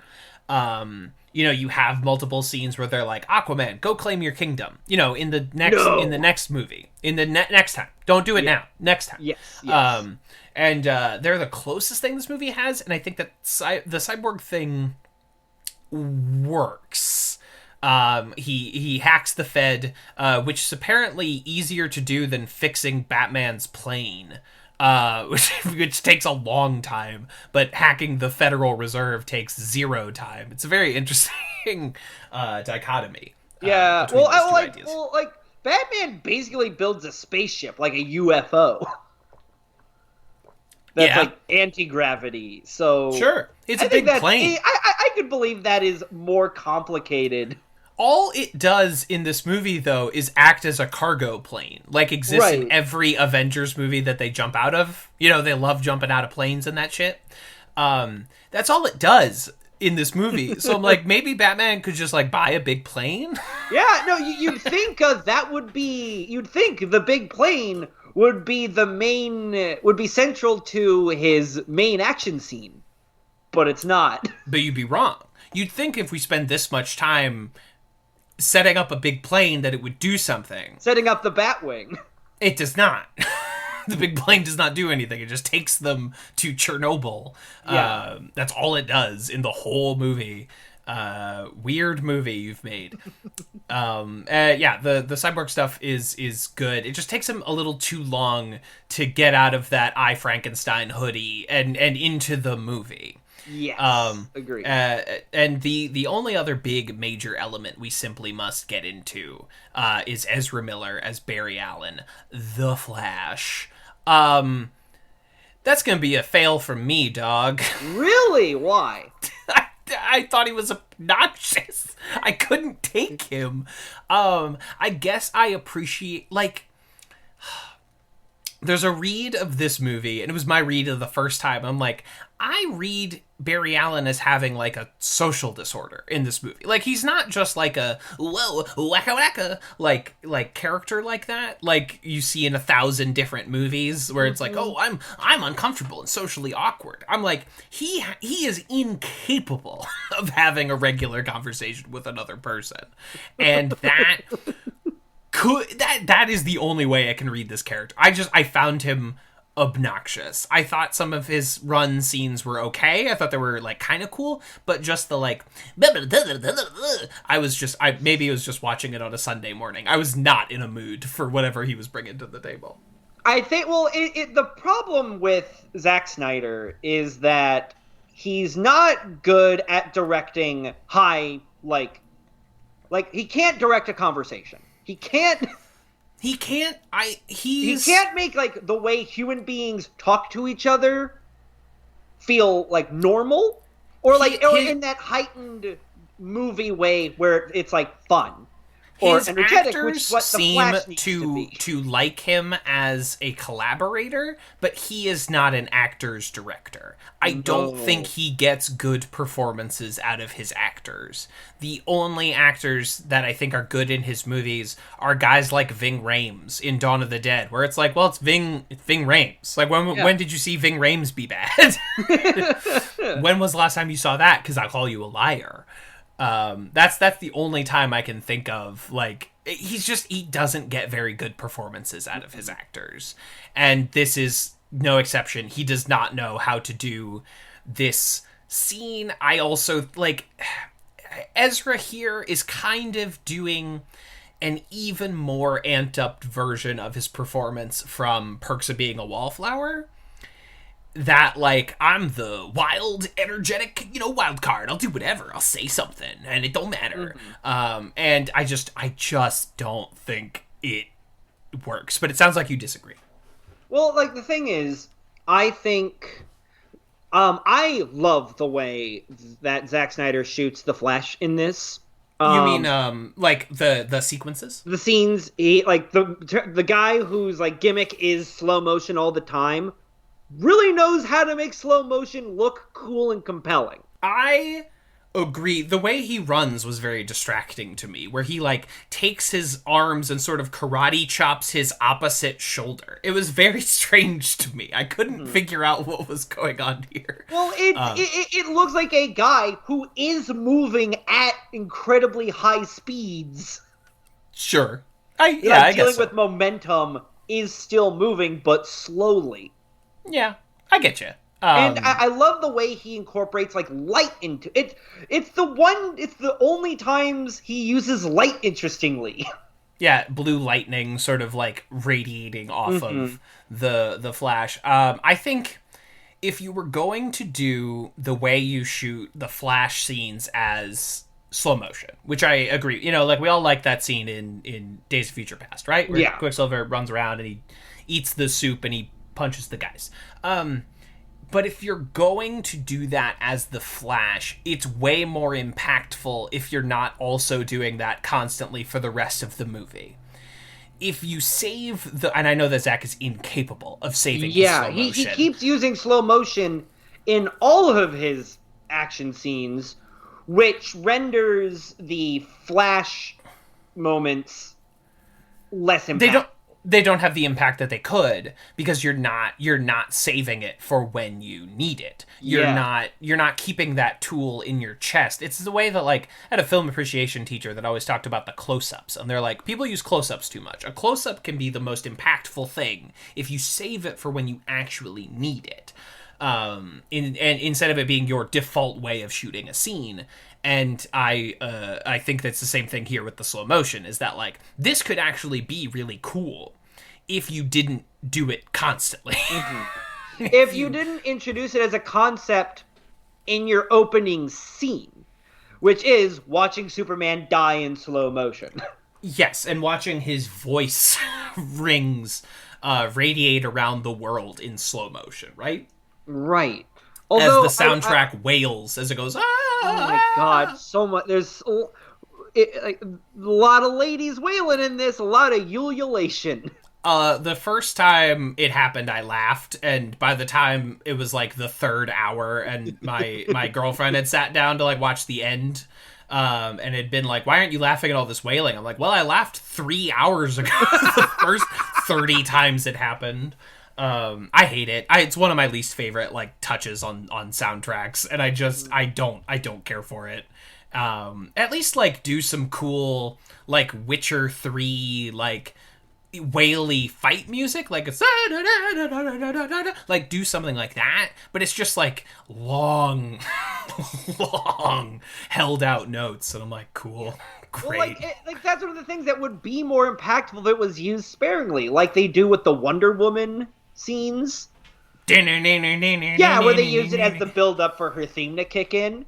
Sure. And that works better because because that's like a Mediterranean thing, but they do it for everyone, so it just right. So it has no impact. It has no. You're not saving it for when you really need it. So it just becomes this thing, like the same thing that happens for me with the whole movie, where it just becomes this like wash that's happened. I'm like I can't. It's like watching Shin on Delu or like Man with a Movie Camera. It's just like these are just images. It's like oh god, I think it was on the most recent How Did This Get Made where they were talking about it, where they compared this to like Koyana Scotzi, where it's just like it's just images and sound. It's not supposed to be a narrative. It's just images and sound. Anyway, stupid. Like, I think the slow motion lends itself, which, considering Zack's affinity for comic book movies, does lend it to a comic book feel where you're looking more at slightly moving comic panels. Yeah. Where the gestures and expressions are more exaggerated and heightened. Which I generally agree with. I think that's an okay way to do these very expressive comic books. Mm-hmm. It's just that he does it with everything all the time. Exactly. It's not saved for when it would be most impactful. It works really well in 300, honestly. Yeah. We all love the scene where they're backing the guys up over the cliff, right? And it just like looks straight out of the Frank Miller comic book. And that works really well in a movie like 300. It doesn't work as well here. No. But this introductory scene where he's like being interviewed for a dog walking service and he sees a pretty lady who I'm told is supposed to be like Iris West, like his primary love interest. Weird that she doesn't get a line of dialogue. Yeah. Weird. Really weird optics on this one, Zacky boy. Because when he rescues her, he like stares at her and like tucks a hair behind her ear. And Ezra Miller, he's got kind of a weird face. He has a weird face. He's I'm getting real vibes from like his performance in We Need to Talk About Kevin, where he's like a little murder child. It's a very like elfin face with the big eyes and like sky high cheekbones. Makes a long staring feel really uncomfortable. Yeah, he's like a sort of gargoyle, and I don't mean that as an act of disrespect, but he looks like one of the 3 gargoyles that hang out with Quasimodo in Disney's Hunchback of Notre Dame. And so this like slow-mo sequence where like a sesame seed is rendered in slow motion, which I think is actually like funny. That's, I think, Zack again trolling. I think that's him going like, oh, I know what people expect from me, so I'm gonna like I'll give it to him. It's the Flash getting a hot dog in he grabs a little pocket dog and he stuffs it in his jacket, and then he saves the woman. And the soup thing and the drinking tab cola worked for that version of Quicksilver. I don't buy Barry Allen as the hot dog first, people later guy. I don't buy it. Well, yeah, because he's not wacky. He's trying to tell jokes in that horribly stilted manner that Zack Snyder shoots comedy. Yeah, and he's like, whoa, and I'm like, slow down. What is going on with this guy? He's written like he's Sonic the Hedgehog, but directed by Zack Snyder. Yeah, they missed the chili on that dog when he was pocketing it for later. Dad, I gotta work 3 jobs to get the rings to set you free. I got it, Dad. I can get you out of here if I just get the 7 Chaos Emeralds. I don't know. I don't buy it. I think the scene in the Iron Heights prison with his dad is fine. I think that, it's fine. It's whatever. It's Billy Crudup. I'll take a Billy Crudup where I can get it. It just doesn't go for me, the rest of this movie. It's all worth it for my favorite scene in both cuts of this movie. But it doesn't go for me. The car crash thing is fine, except for, like, again, the weird optics with Iris. Mm-hmm. But he just does nothing for me for the rest of the motion picture. I think the way, I think the way he's, like, shot in the action scenes with him, I really like. But yeah, performance wise, he doesn't leave a lot to remember. Yeah, it just didn't linger with me. Mm-hmm. And also, like, it's fine if he's, like, a new hero or whatever, but he's running at, like, light speed, and he's still getting shot by parademons. And I'm like, dude, come on. Yeah. You're so fast. Come on, man. Come on. There's, like, 2 different scenes where we have to wait because the Flash has been shot. That's what I'm talking about. Like, every scene in this movie happens 3 times. Yeah. And so it's like, we have multiple different scenes where the Flash has been shot and he cannot run fast. And I'm like, come on, movie. You're so long. Do it once so it's memorable. Yes, exactly. One good scene where that happens, not 2 very close together. It's very strange. It's the rule of 3s applied to everything. And the scene where he meets Bruce Wayne, I was shocked that it's basically exactly how I remember it from the Whedon cut. Yeah, it's just slower. It just goes on for longer. It just takes longer. And they cut, like, one joke about brunch, but he still refers to himself as a black hole for snacks. A snack hole. So Zack was smiling all day because he, like, thought of that one. Snack hole. Well, we of course must shout out the script by Chris Terrio, Academy Award winner for his script for Argo, and then has made us regret that Oscar every subsequent time. Because he then turned around, he did Beavis, he did Rise of Skywalker, and he did this. Oh my god, he did Rise of Skywalker? He did Rise of Skywalker, baby. I think we're going to just go ahead and call this guy not a very good scriptwriter. No. So I don't care for this one iota. Anyway, all the guys they unite the 7. The Justice League are assembled. Yeah. Somehow. They just kind of start showing up. Yeah. They just kind of like answer the call just later. Just like, hey, hey, I'm here now. Hey, what's up? Oh, your plane's fucked up? That's bad. I guess we'll have to wait for the rest of the movie for your plane to do good. Yeah, no, but we gotta see a car montage for when Bruce does. He's rich. And this movie makes prodigious use of, like, heavy metal guitars. Oh, of course. Well, it's a Snyder film. And he's a little metalhead. Are they well applied at any point in this movie? No, sir. Glad you asked. No, they are not. Glad we're having this talk. No, they are not. They are not well applied. Do you think one could ever do guitar riffs in a high fantasy movie? A high fantasy movie? Well, it depends on your definition. Or an epic fantasy movie like this.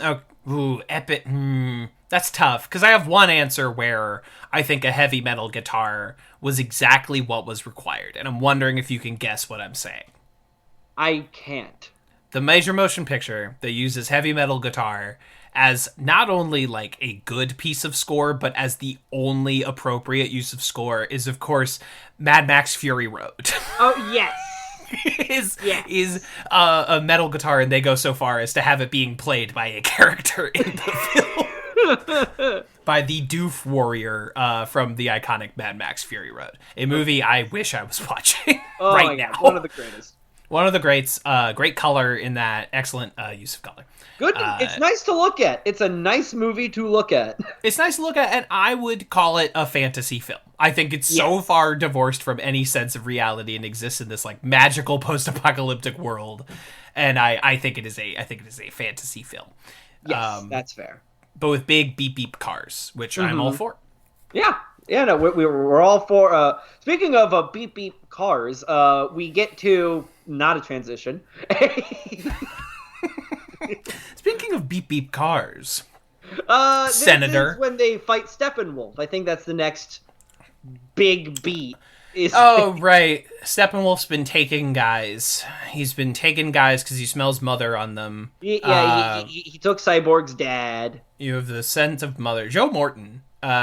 Great guy, good performance. Keep him away from labs. Do not let him near a lab, because the last time he did that, Skynet happened. Don't let this guy near a lab at any point. Is that why they got him for this? Maybe. To play to be the dad of the computer son? Maybe. Would make sense to me as far as casting goes. They have a fight in a dark gray sewer where they ride a dark spider tank, and it's the fine. Bat spider tank, Kevin. Call it what it's properly called. The Nightcrawler. Yeah, the night, but with a K. Yeah, the Nightcrawler. The Nightcrawler. And they have a fight. It didn't do anything for me in either cut. We gotta, there's a scene where they have to cross a small hole in the gateway. That is so weird they kept that scene. And I'm like, I need to watch all 5 of them cross the small hole in a different way. And like, it just made me think of Fellowship of the Ring, where they're on the catwalk above the chasm below, and the Balrog is chasing them, you know what I mean? And it's so like climactic, and them crossing the gap, like Frodo and Aragorn and all them, like clearing that space is so thrilling and tense, because they are just like these people. But when you have 5 deities, I'm like, I think they can get across the small hole. If nothing else, Wonder Woman can throw them. Like, right, it's not an issue. It's like the opening of a video game where they just want to show everyone's jump cycles. Yeah, this is the tutorial. Yeah, where you have to solve the jump puzzle. Right. Press X for Cyborg to fly. Hold hover. X, to hover. Yeah. You can super jump, dash, hover, or grapple. Whoa, Cyborg, press X. Whoa. Oh, you can totally beat up these guys by chaining square and triangle together. So they do that. It's fine. They have a fight with Steppenwolf. Wonder Woman leaps over him with a sword, and there's a bunch of yellow lightning and whatever. Flash helps. Flash helps her get her sword, which is fine. I don't mind that. But I couldn't tell you anything else that happens. And then right, this is where Aquaman the sewer shows breaks, and Aquaman spends 5 minutes, 5 straight minutes, just blocking water.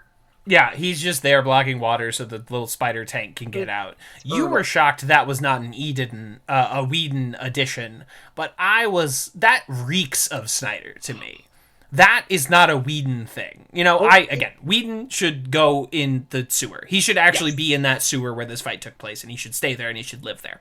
But that I've seen and read a lot of Whedon stuff, and Big Spider Robot is not him. That's all Zack. That is not a Whedon edition. I guess the reason it felt like a Whedon version, because it felt like something they came up with and created hurriedly, because it is so boring looking. Like, it's just a box with legs and guns. Yeah, it's a little gun box. Well, that's why I think it's Snyder, because it's a little box with guns. Exactly. My point exactly. It's fine, I guess. Yeah. They do a little spider robot. Aquaman's there. Now the gang's all here, and they decide that they need to wake up Superman. And by wake up, I mean he's dead, and they need to bring him back to life. They do. You didn't like it. I like that after Barry's like, is anybody going to say it? I think we're all thinking it. Is anybody going to say it? And Cyborg's little computer just shows a hologram of Superman. I like it. I liked that. I think that's fun. That's a good use of a bit of visual storytelling. It's silly, absolutely, but I thought it was fun. Well, like, if they kept it to, like, just the start of, like, the cape flying, maybe, but they just reveal the whole 360 image of... Yeah, it's a whole little guy. Everyone looking at the hologram. I know what you mean. I think it's silly, but that's why I liked it. I thought it was silly in a way. I liked it. It's just, like everything in this movie, it went on too long. Like, this movie really does feel like a movie for babies. Absolutely. In that, it does kind of feel like what if a 12-year-old wrote a Justice League script. Mm-hmm. It would be like this. Mm-hmm. Of just what a child would think is awesome, which fair. Is I think is the ideal way to write a superhero movie, actually. Absolutely. Yeah, is what a 12-year-old would think is cool, because that is, again, the target demo of what you're doing here. Exactly. You're right. I think that, like, holding on Batman's face and having, like, the hologram of just, like, the red cape flapping in front of his face would have been, like, more effective, but Zack is not a subtle man. No! He's not a subtle man. Right, which, again, further points this is a movie for babies, because everything is introduced and then reiterated and then continued until a child would get the point. Yes, exactly. And it's after all the talk of, like, Zack's movies are so deep, they're for adults, blah, blah, blah, blah. This is the dumbest, cheesiest kid movie I've ever seen in my entire life. Yeah, this movie is so lighter than, like, any of his other superhero stuff. And if you like this movie, that's fine. This is not a deep or thoughtful film. Nor is it trying to be. That is not even its intent. Exactly, which is what I really do respect about it, is that it feels like a superhero movie for kids, actually. Yeah, it's dumb as a sack of hammers, and I simply must respect it. It's so simple, and like there's just not a lot of plot to it. Too simple for 4 hours. Easy to follow. Yeah, actually, it's too simple for the runtime. Yes. Its simplicity is not interesting, and it goes on for way too long, right? Mm-hmm. I hate to say it, but I have been, so far this year, going on a real Martin Scorsese kick, right? How dare you? And tonight I will watch my, 12th Scorsese movie of the year. So I've been watching a lot of long movies. And say what you will about the work of Martin Scorsese. His movies aren't boring. And they are dense, and they are quick, and they pick up with a lightning pace. You are never waiting for it to begin. Even in, a 3-hour movie like fucking Wolf of Wall Street, you are on from the go. And it never stops propelling, and it never stops moving, and each step hits the next, and we're moving on, and we're going. So even though it takes an hour for Kyle Chandler to show up in Wolf of Wall Street, you don't care because you don't feel like you're waiting for something to happen. Goodfellas goes from the jump, you know what I mean? And this movie just wastes so much time in its extensive runtime. It's just so long, and I feel like you're waiting a full 2 hours for the movie to start. I mean, yeah. Although I do feel like it's the first 2 hours that are the strongest. That's somehow true, and I hate that you said that, but you're right. I've read a bunch of reviews in preparation for this, and the general complaint to this is that everyone starts falling off after about 2 hours. Mm-hmm. Which is about when the first big fight against Steppenwolf is. And I think that is... and the fact that everyone stops really remembering and really thinking about it when the actual Justice League movie part starts... is not good. that's a massive. You've failed your primary job.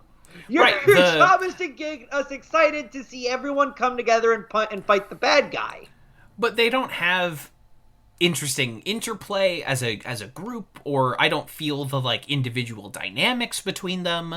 I don't remember any lines of dialogue that happen after this point. Yeah, it's and like just... the script tries to give each character a moment with each other. It tries. But they're nothing like the scene of Aquaman and Wonder Woman being together and like not expressing any bias against each other, hanging out in the back of a van.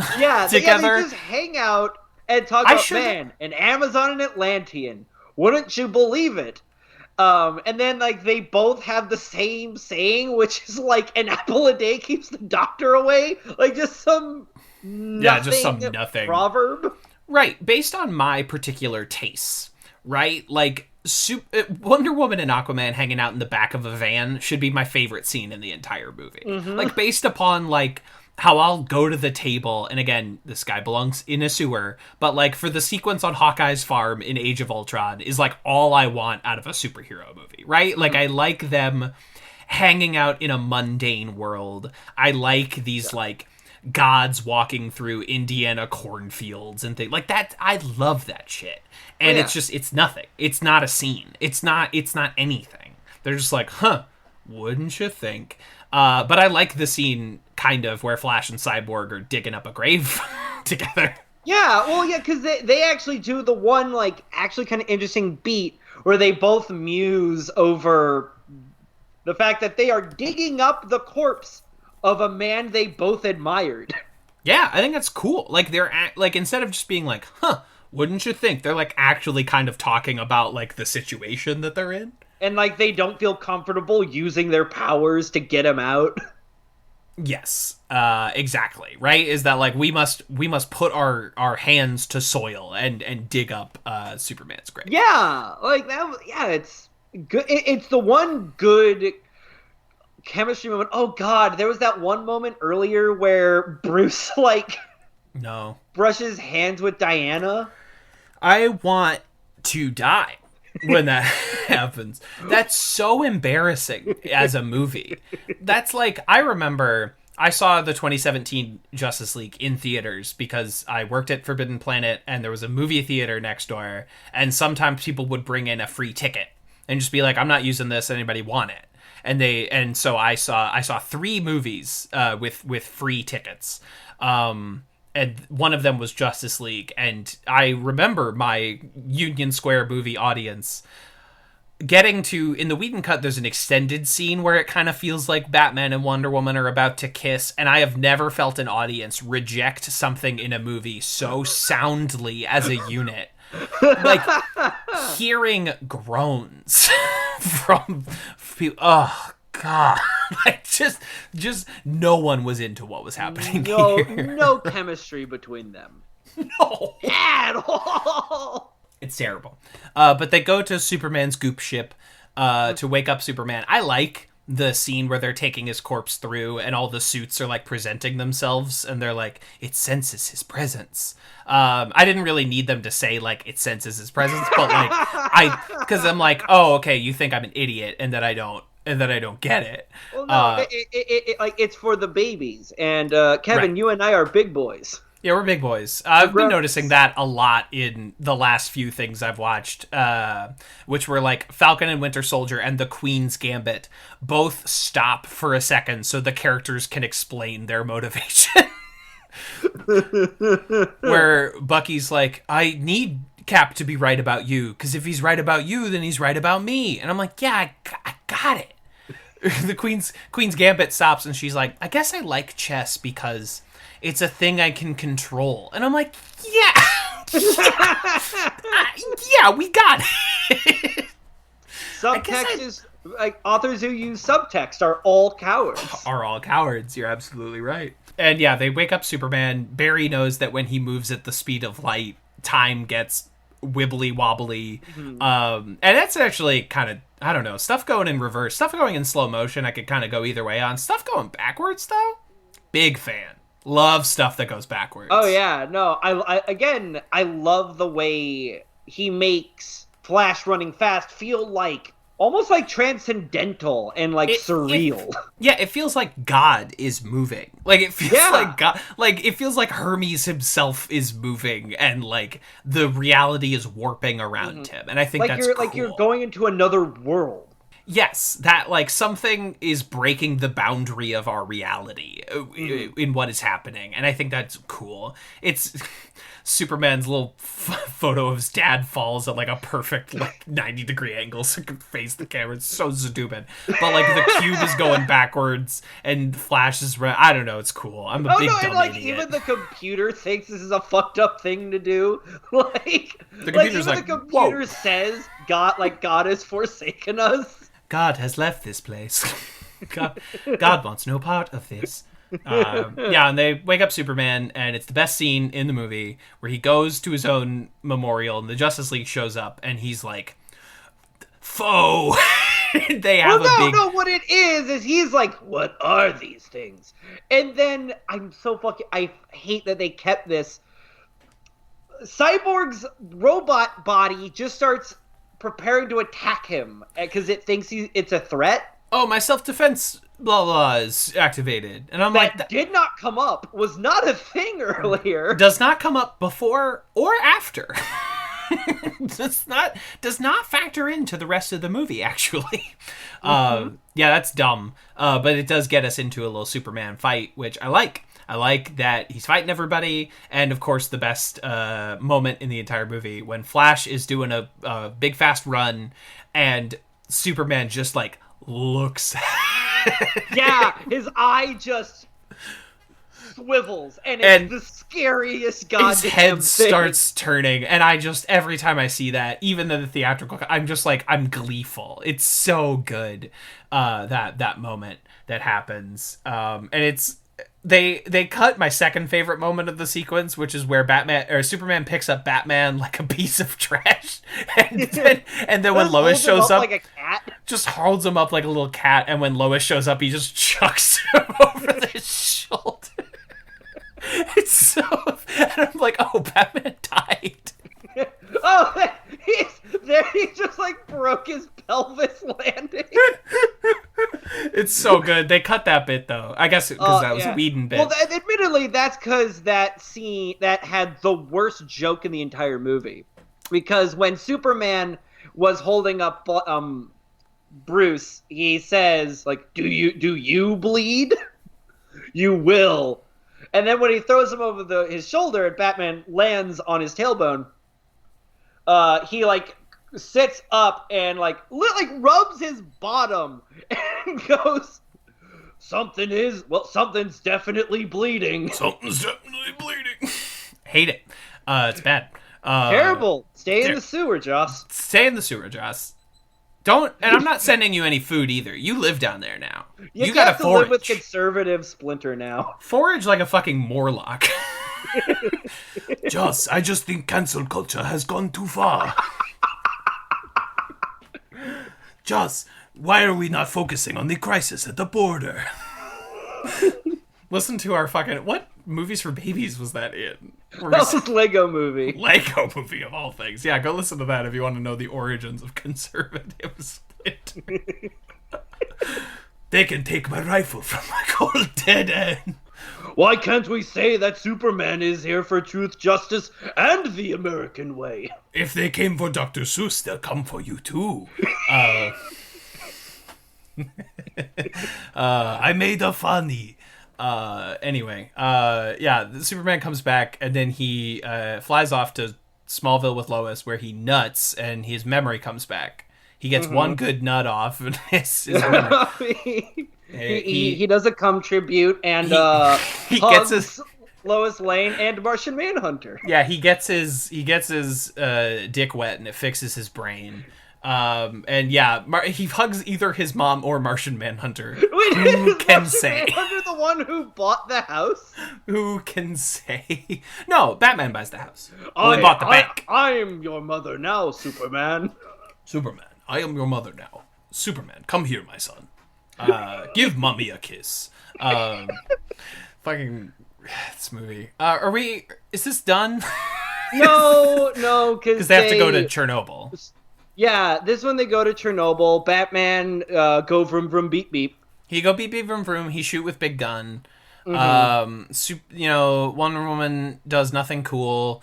Aquaman. I still like the Aquaman shit in here, where like Cyborg throws him. He lands on a little alien. He surfs him to the ground. He's a surfer. He's a surfer. It rules. It's so stupid. I love how stupid it is. That's beautiful to me. Oh, how dumb that is. Shit. It's good. It's good shit. He still says "my man," which is good. All right. And then they get to the 3 Mile Island silo, and they start fighting.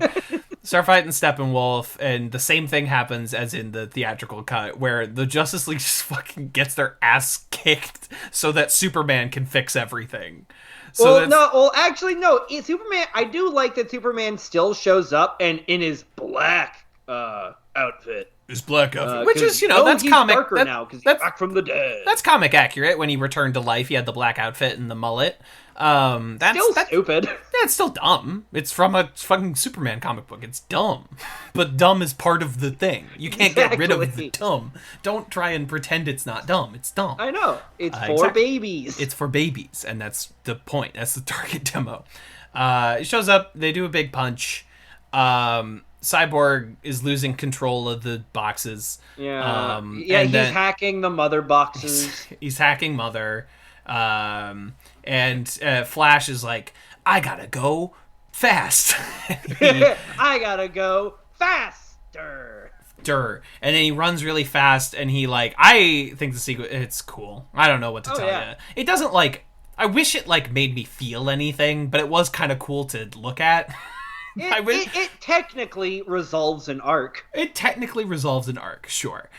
He runs very fast, so much that he rewinds time, and I'm just I watched a sequence where the ending is about rewinding time, and I'm like, why did Galaxy Quest do this better?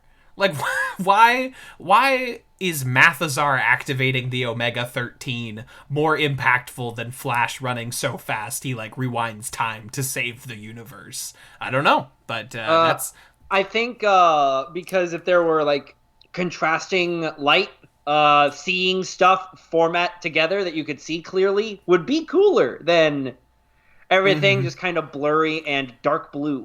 That is the humanist filmmaking of Dean Pariseau at work, folks. So he runs super fast. I wish it was. I think we could have gone so much further with this. It was kind of cool what they did. I think there's another zone where the Speed Force looks cool, where Atlantis looks cool. Instead of talking in air bubbles, they just talk underwater, things that make movies cool, which is not in this movie.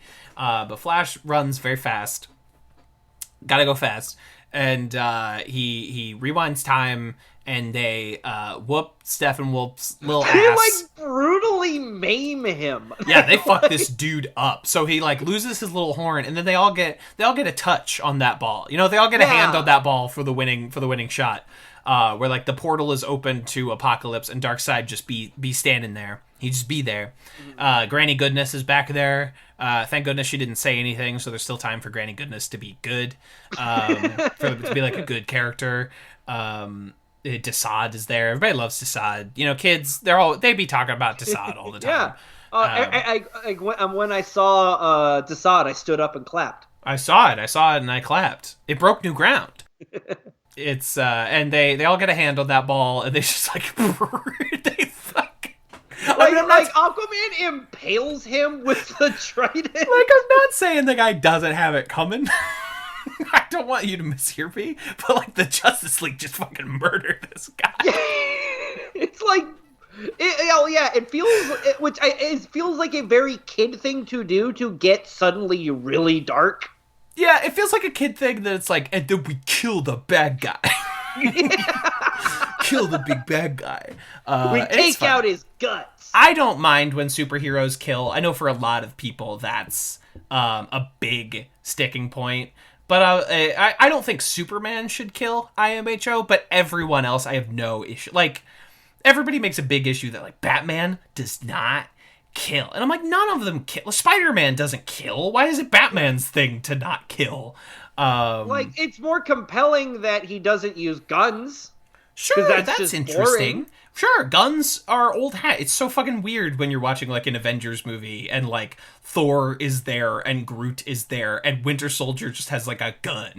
Yeah, he's got a nice machine. Like, not even, like, guns in his robot arm. Which would be cool. No, he has a regular gun. Dumbest character of all time. Yeah, they all get a hand on that ball and they, like, brutalize this guy. Like, I don't know. Like, Wonder Woman will kill a guy. That is something I respect about her. Is that, like, when it comes to it, she doesn't kill all the time, but if somebody's fucking taking it too far, she'll fucking kill a guy. Yeah. She'll do it. Yeah, and she beheads Steppenwolf. Yeah, and I think Daredevil should be able to kill a guy every so often. Not all the time, but, like, and he did it accidentally recently in a comic, and it was, like, pretty good. He had, like, one of his very Catholic, like, crises of faith. Mm-hmm. It was cool. But he should be able to kill a guy sometimes. That's okay. Not, like, all the time. Not, like, Punisher, who sucks. No. But, like, you know, I don't know. I think, you know, you go through, like, a list of superheroes, and you're like, I don't know, Storm from the X-Men would kill a guy. If it came down to it, she would fucking kill a guy with lightning, and if it needed to happen. She would try and do everything else, but she'd do it if it needed to happen. Wolverine kills guys all the time, and you know what? Wolverine's cool. Mm-hmm. Everyone loves him. It. Yeah, I'm sorry, folks. Wolverine's a cool guy. He's a little man. He's 5'4". He's got little claws. He's a little hairy Canadian man. He's just a stout, gruff man. We love a short king. He's a short little king, and Hugh Jackman playing that part is short guy erasure. That should have gone to a short king. That's fine. But the next one should be short. Give me a little boy. So, yeah, they all get a hand on that ball, and Steppenwolf shows up on Apocalypse in 2 pieces, and Darkseid is like, see you guys in Justice League 2. Yeah. Which is... After all this. Right. After all this and then the movie just stops on what could have been a nice note of everyone just looking nice into the horizon. Yeah, it's a little much. I'm like, I don't know if we earned this, but... I don't know if we earned this, but it's fine. You know, at the end of the Justice League movie, you get the 6 guys on the sunset, but the sunset somehow does not provide any light or color to the situation. No. It's like, what alien planet does this take place on? Anyway, they're all on the lip of a nuclear silo, because this is X-Men Origins Wolverine, and they're looking out into the bright new day. X-Men Origins Wolverine. A reappraisal of that movie is needed, because it is gloriously stupid. It's perfectly dumb in such a beautiful way. I think we need a critical reappraisal of that film as a true auteur of dumb guy cinema. And we do all... Liev Schreiber runs on all 4s in that movie. How can you people say it's bad? Runs on all 4s. You idiots, you imbeciles. You don't understand cinema. And the Justice League look out on a bright new day, and then it's like cut to epilogue. It's like moving right into the epilogue. Yeah, where like Lois Lane might be pregnant. Yeah, Lois Lane might be pregnant with a little super baby. Super babies, baby geniuses too. The supposed plan was for that kid to be like Batman would die, sacrificing it to protect Superman and Lois. And when the baby gets born, he was going to be called Jonathan Bruce Kent. Dumb name, gay name for a gay baby. Is that becomes Super Batman? Is that where that great image of Batman coming on a baby came from? In the Snyder plan, is that what that's pretty much? Represent? Yeah, that he is the. Cool. He births the next generation. Yeah, hell yeah, dude. Hell yeah, Batman. So Lois Lane might be pregnant, and fucking God, does Cyborg do anything? I don't remember. I don't think so. But Lex we don't- Luthor escapes and hires yes. Deathstroke, and you know what? Jesse Eisenberg being Lex Luthor continues to be the funniest thing in the world to me. Thank you. The only good piece of casting in this entire franchise is Jesse Eisenberg as Lex Luthor. It's not of course I would prefer businessman Lex, just get Giancarlo Esposito who voices him on Harley Quinn, but do the live action one. I think it would be fun. But I think the reinterpretation of Lex Luthor as Mark Zuckerberg is a good modern version of that character. So why not just get Mark Zuckerberg to play him? Elon Musk proves that is accurate. Yes, so using this guy as Elon Musk, as a meme lord, edgelord billionaire, I think is good. I think Eisenberg's having a lot of fun here. He's the only watchable thing in Batman v Superman. I think he's legitimately he's something. In that movie he's doing a Max Landis impression. Sure. Which just makes it even more baffling. Yeah, he's an even worse guy somehow. Yeah, he's also in the sewer. Yeah, exactly. Oh, he's living in the sewer with Joss. He and Joss are they're making new Morlocks down there. They're both sewer rats at this point. And so Jesse Eisenberg hires Joe Manganiello as Deathstroke. To help his all babe henchman. Hell yeah. Yes, the return of bad guys having babes as their henchmen. I love it. Return to babe-based cinema. Yes. Especially since it's fucking Jesse Eisenberg. Yeah, rules. Rules. You're oh, he didn't attract these women. No offense to Jesse Eisenberg. But Jesse Eisenberg hires Deathstroke. He's we need a league of our own. There's no crying in supervillainy.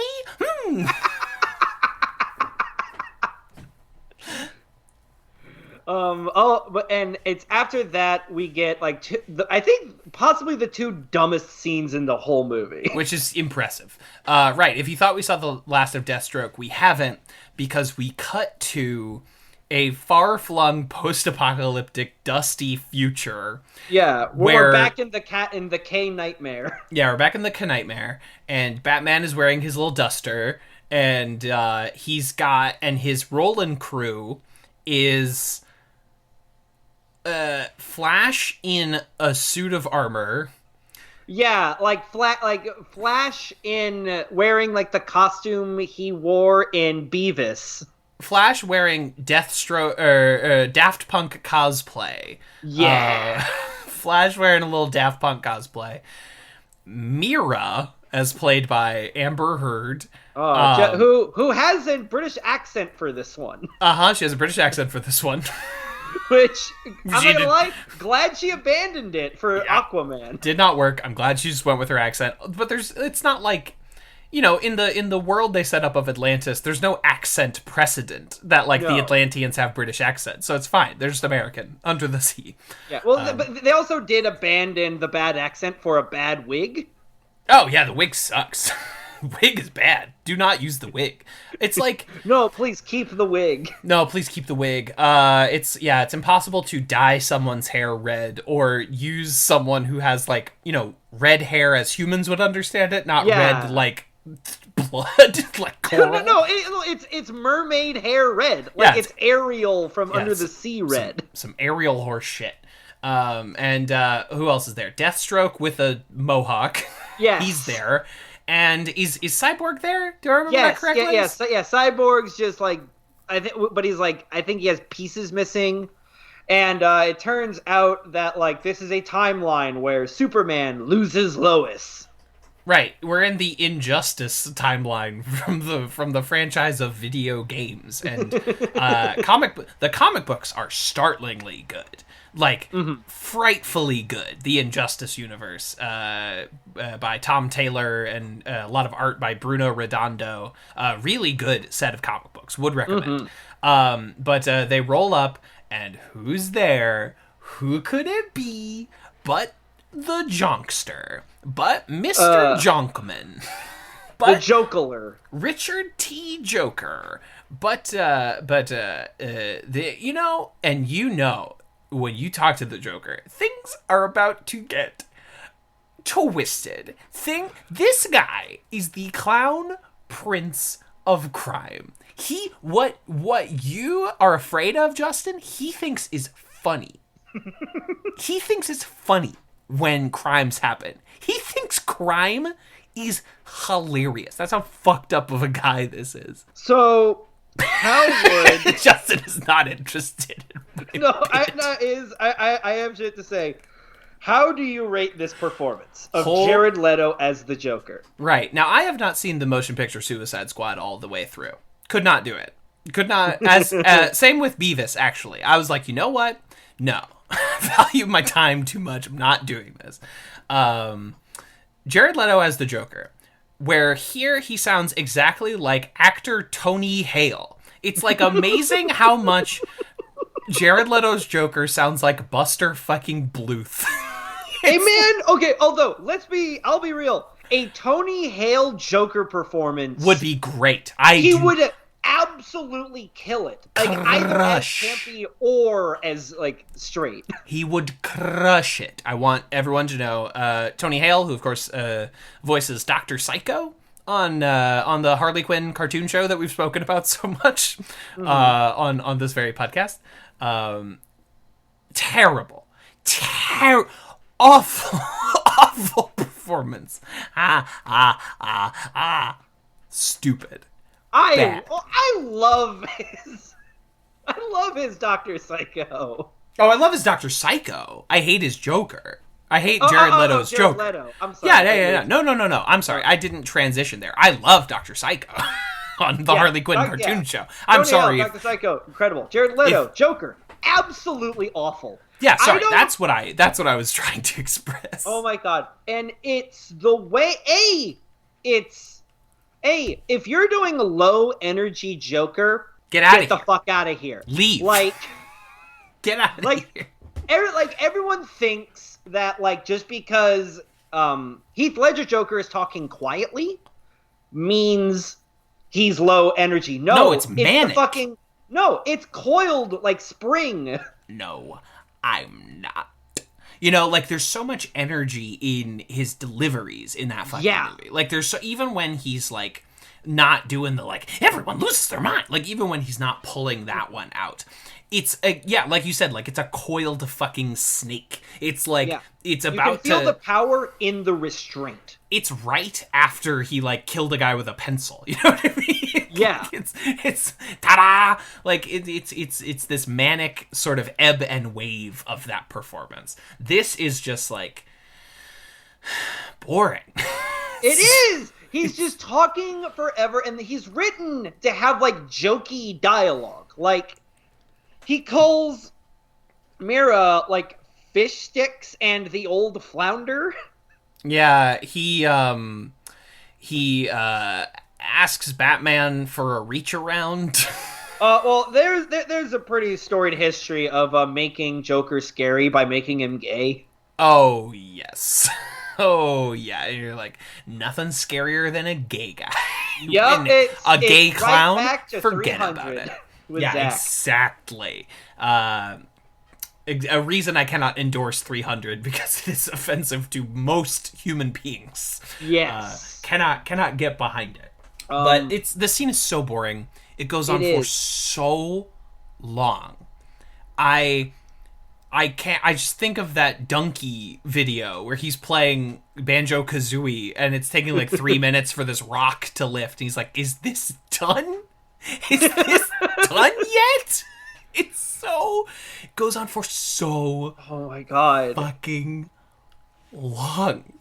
And then Superman shows up and he's a bad Superman. He's gonna laser these guys. He's a bad Superman. Yeah, well, like, and also that scene where, like, Joker, like, once, like, Batman, why don't you team up with me? And Batman says, like, I've been in dead inside for so long, but I still think that's a bad idea. That doesn't sound good. And also he tells Joker, I will fucking kill you. And Batman saying fuck might funny. be the most embarrassing childish moment in the entire movie. Batman said the fuck word. Batman said the fuck word. The F-bomb. Get the fuck out of here. Like, get the fuck out of here. Right? Movie. Like if you're going to render these characters as like high and mythological, where their words are weighty, them saying like shit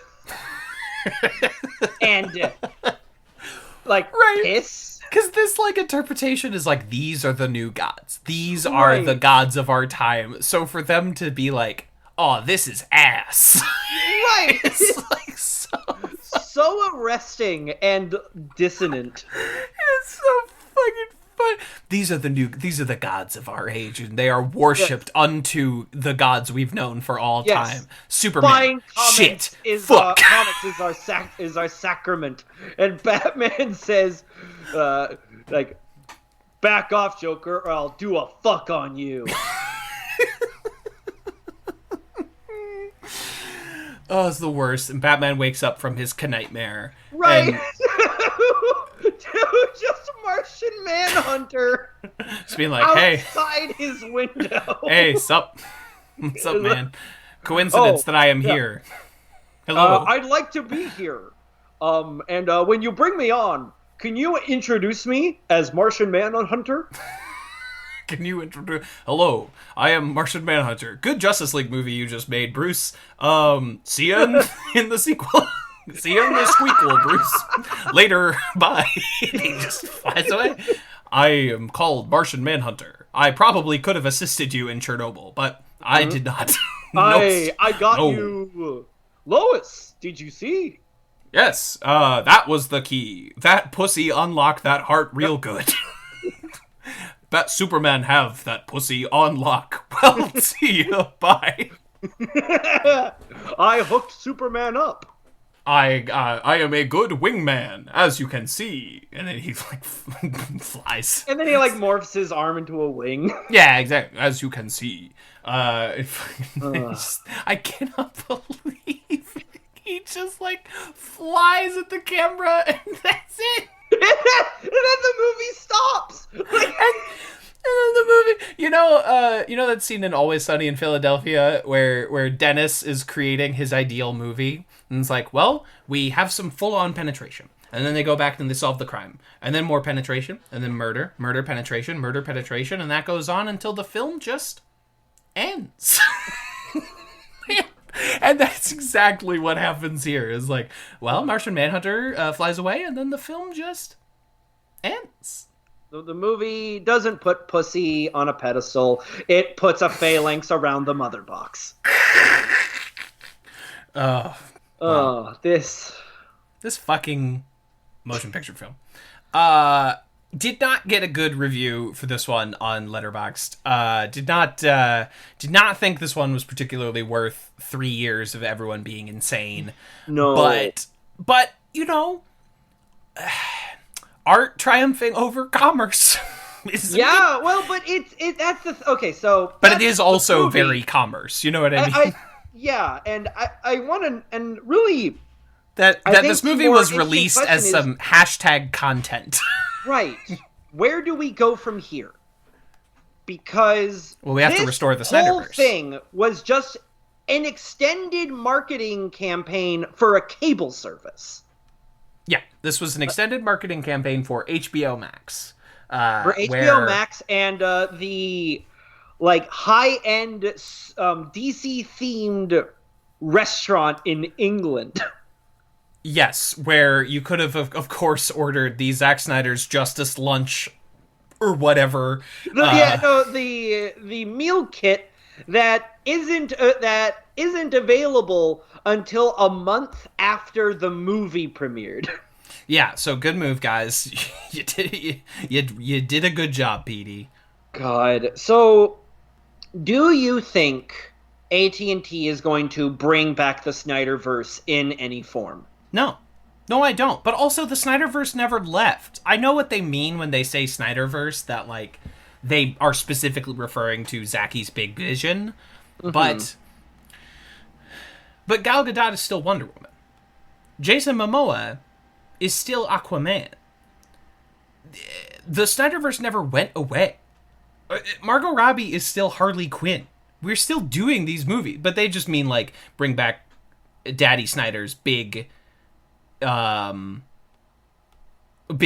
his big, like, 5-movie elegy. Yes. No, there is no, and the person currently in charge of these decisions has said multiple times, like, this was a one-off thing.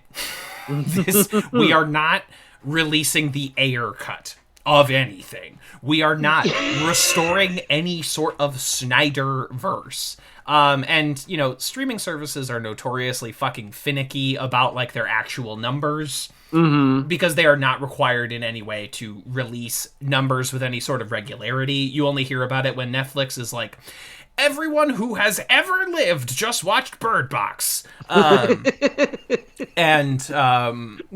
the only time we hear about it. We don't hear, it's like, wow, literally no one watched our new original that we dropped this week. It was amazing. We've never seen it before. We don't have to hear about that because they are not, like, television required to release any sort of numbers. Yes. Or movie studios. And the numbers always come from inside the house. So I definitely don't trust those numbers for Netflix to be like, wow, a fulfillion people watched.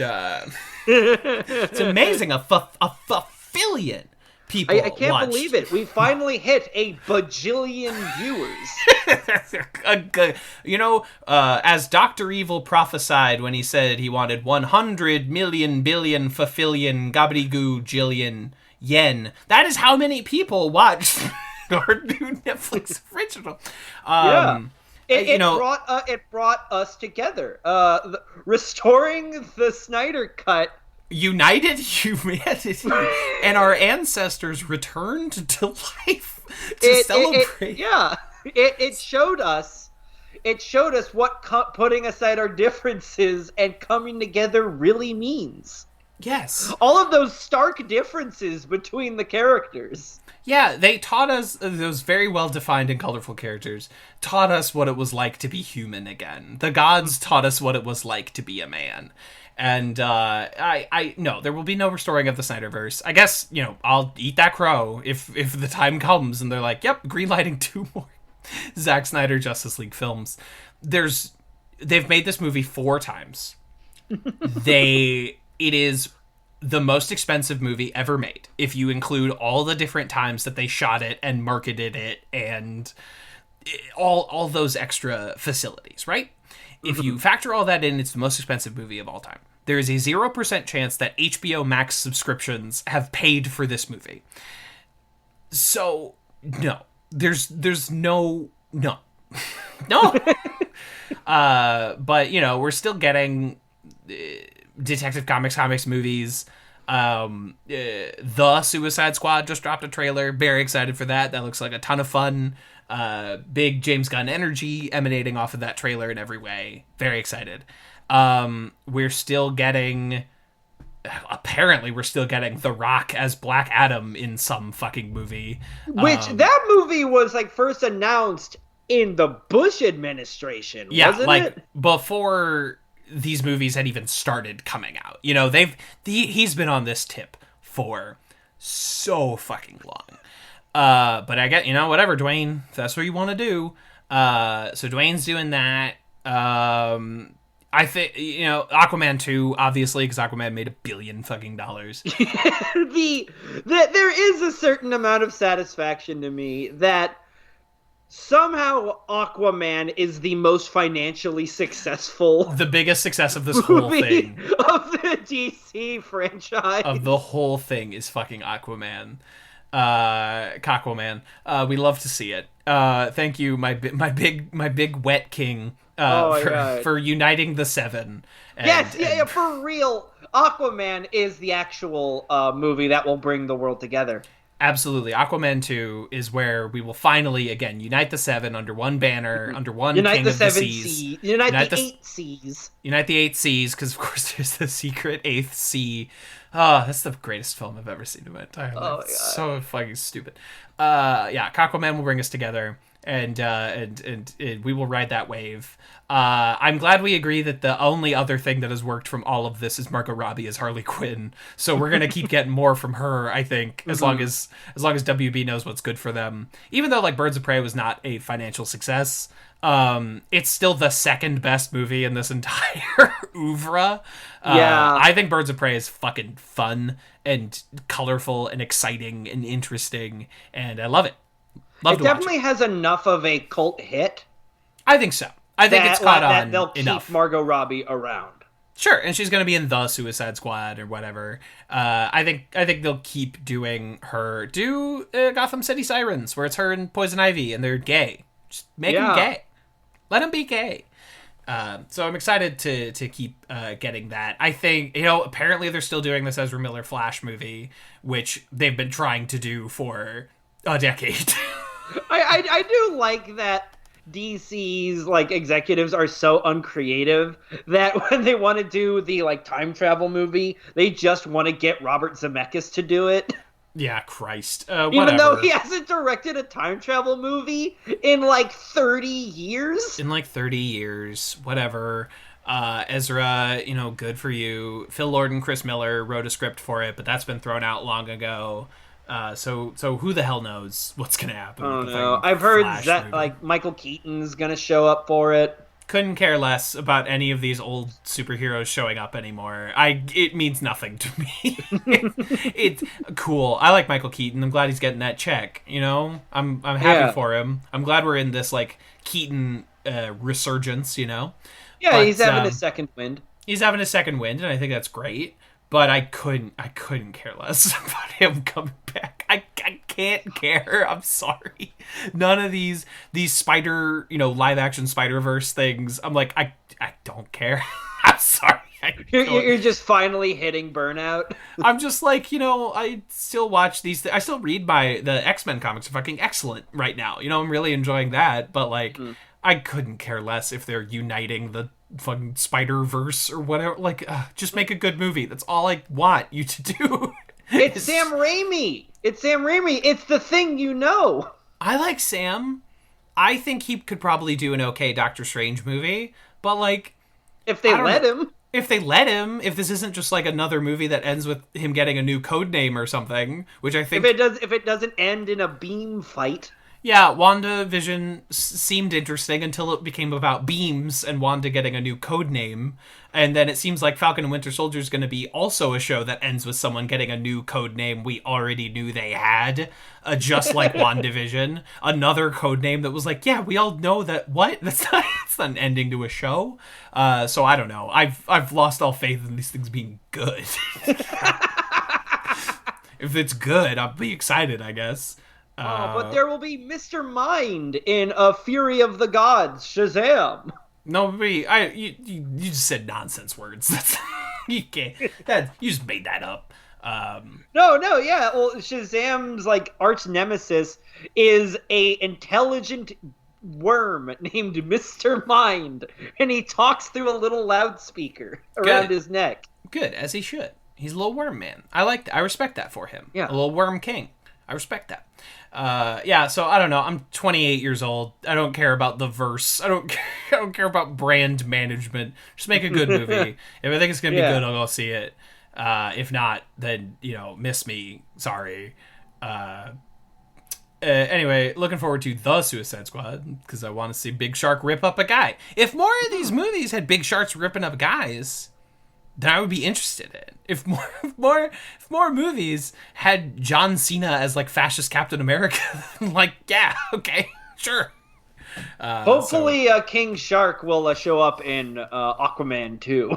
Oh yeah, I love brands. I love the things I know being together. I clapped when I saw it. Remember when like Drawn Together was considered cutting edge because it was just different stuff all together in one space. Yeah, it was different stuff in one space. Now all movies are Ready Player One. Now that's what, Space Jam is just Ready Player One now. Oh. Now that Spider-Man 3 is going to be Ready Player One for Spider-Man. For Spider-Man! Which they've already done. Yeah, that movie was good, but I didn't like it because it was a multiverse. I liked it because it was a good film. I liked it because it was good. It was good to watch. Whatever. This has been the Snyder Butt. It's not, Justin, would you give this a Snyder Nut or a Spider Butt? I would still give this a Snyder Butt. I'm sorry, a Snyder Nut. Oh, okay. I was like, no, Nut is the good one. Yes. I still give this a Snyder Nut. It is a slog to watch in one sitting. Watch it episodically. Sure. I think this. I do think this as a serial piece is way better. Mm-hmm. Because you avoid the constant repetition and Sure. If it was just like previously flatness. on Justice League. Exactly. But no, it's got to be one movie, which it is worse as. For sure. Or wait for someone to release the Snyder Cut, where they trim it down into one 30-minute movie. 30 minutes. Oh my god. I'm sorry, 2-hour 30-minute movie. Yeah, 2:30. I really, the Snyder Cut is good. I wish they would bring in another director to like cut it down a little bit. Yeah, wouldn't it be cool if they got just someone else to do their own cut on it? Wouldn't that be interesting? That would be interesting. I think they should try that next. Yeah. And then what that if director's... they just kept releasing the same movie over and over again, but just someone else does their own different cut of it? Right. It's like, let's bring in Ridley Scott before he kicks that bucket. Let's see what he's got to bring to the table. I would, sure, fuck it. Can we get a Ridley Scott cut of the Zack Snyder's Justice League? Please. That's all I would like. Thank you. It's a Snyder Butt from me. Fam, it's gonna be a butt from me. Did not enjoy the motion picture. There were some bright moments, but not enough to justify like 4 hours. Jesus Christ.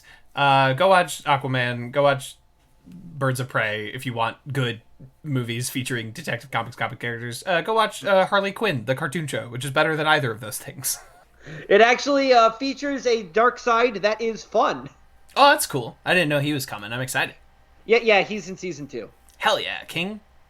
Daddy Darkseid? Hell yeah. Daddy Darkseid. Dark Father. Dark Father. Big Daddy who the loves Batman, his loves his little blue shorts, and he loves to sit spread eagle in his little blue. He loves to wear like a skirt, but still spread them. Like still man spread. Absolute king. Yeah, absolute king. Take up space, King. That's it. Thank you, Justin, for doing this very long podcast. Thank you for agreeing to do it, Kevin.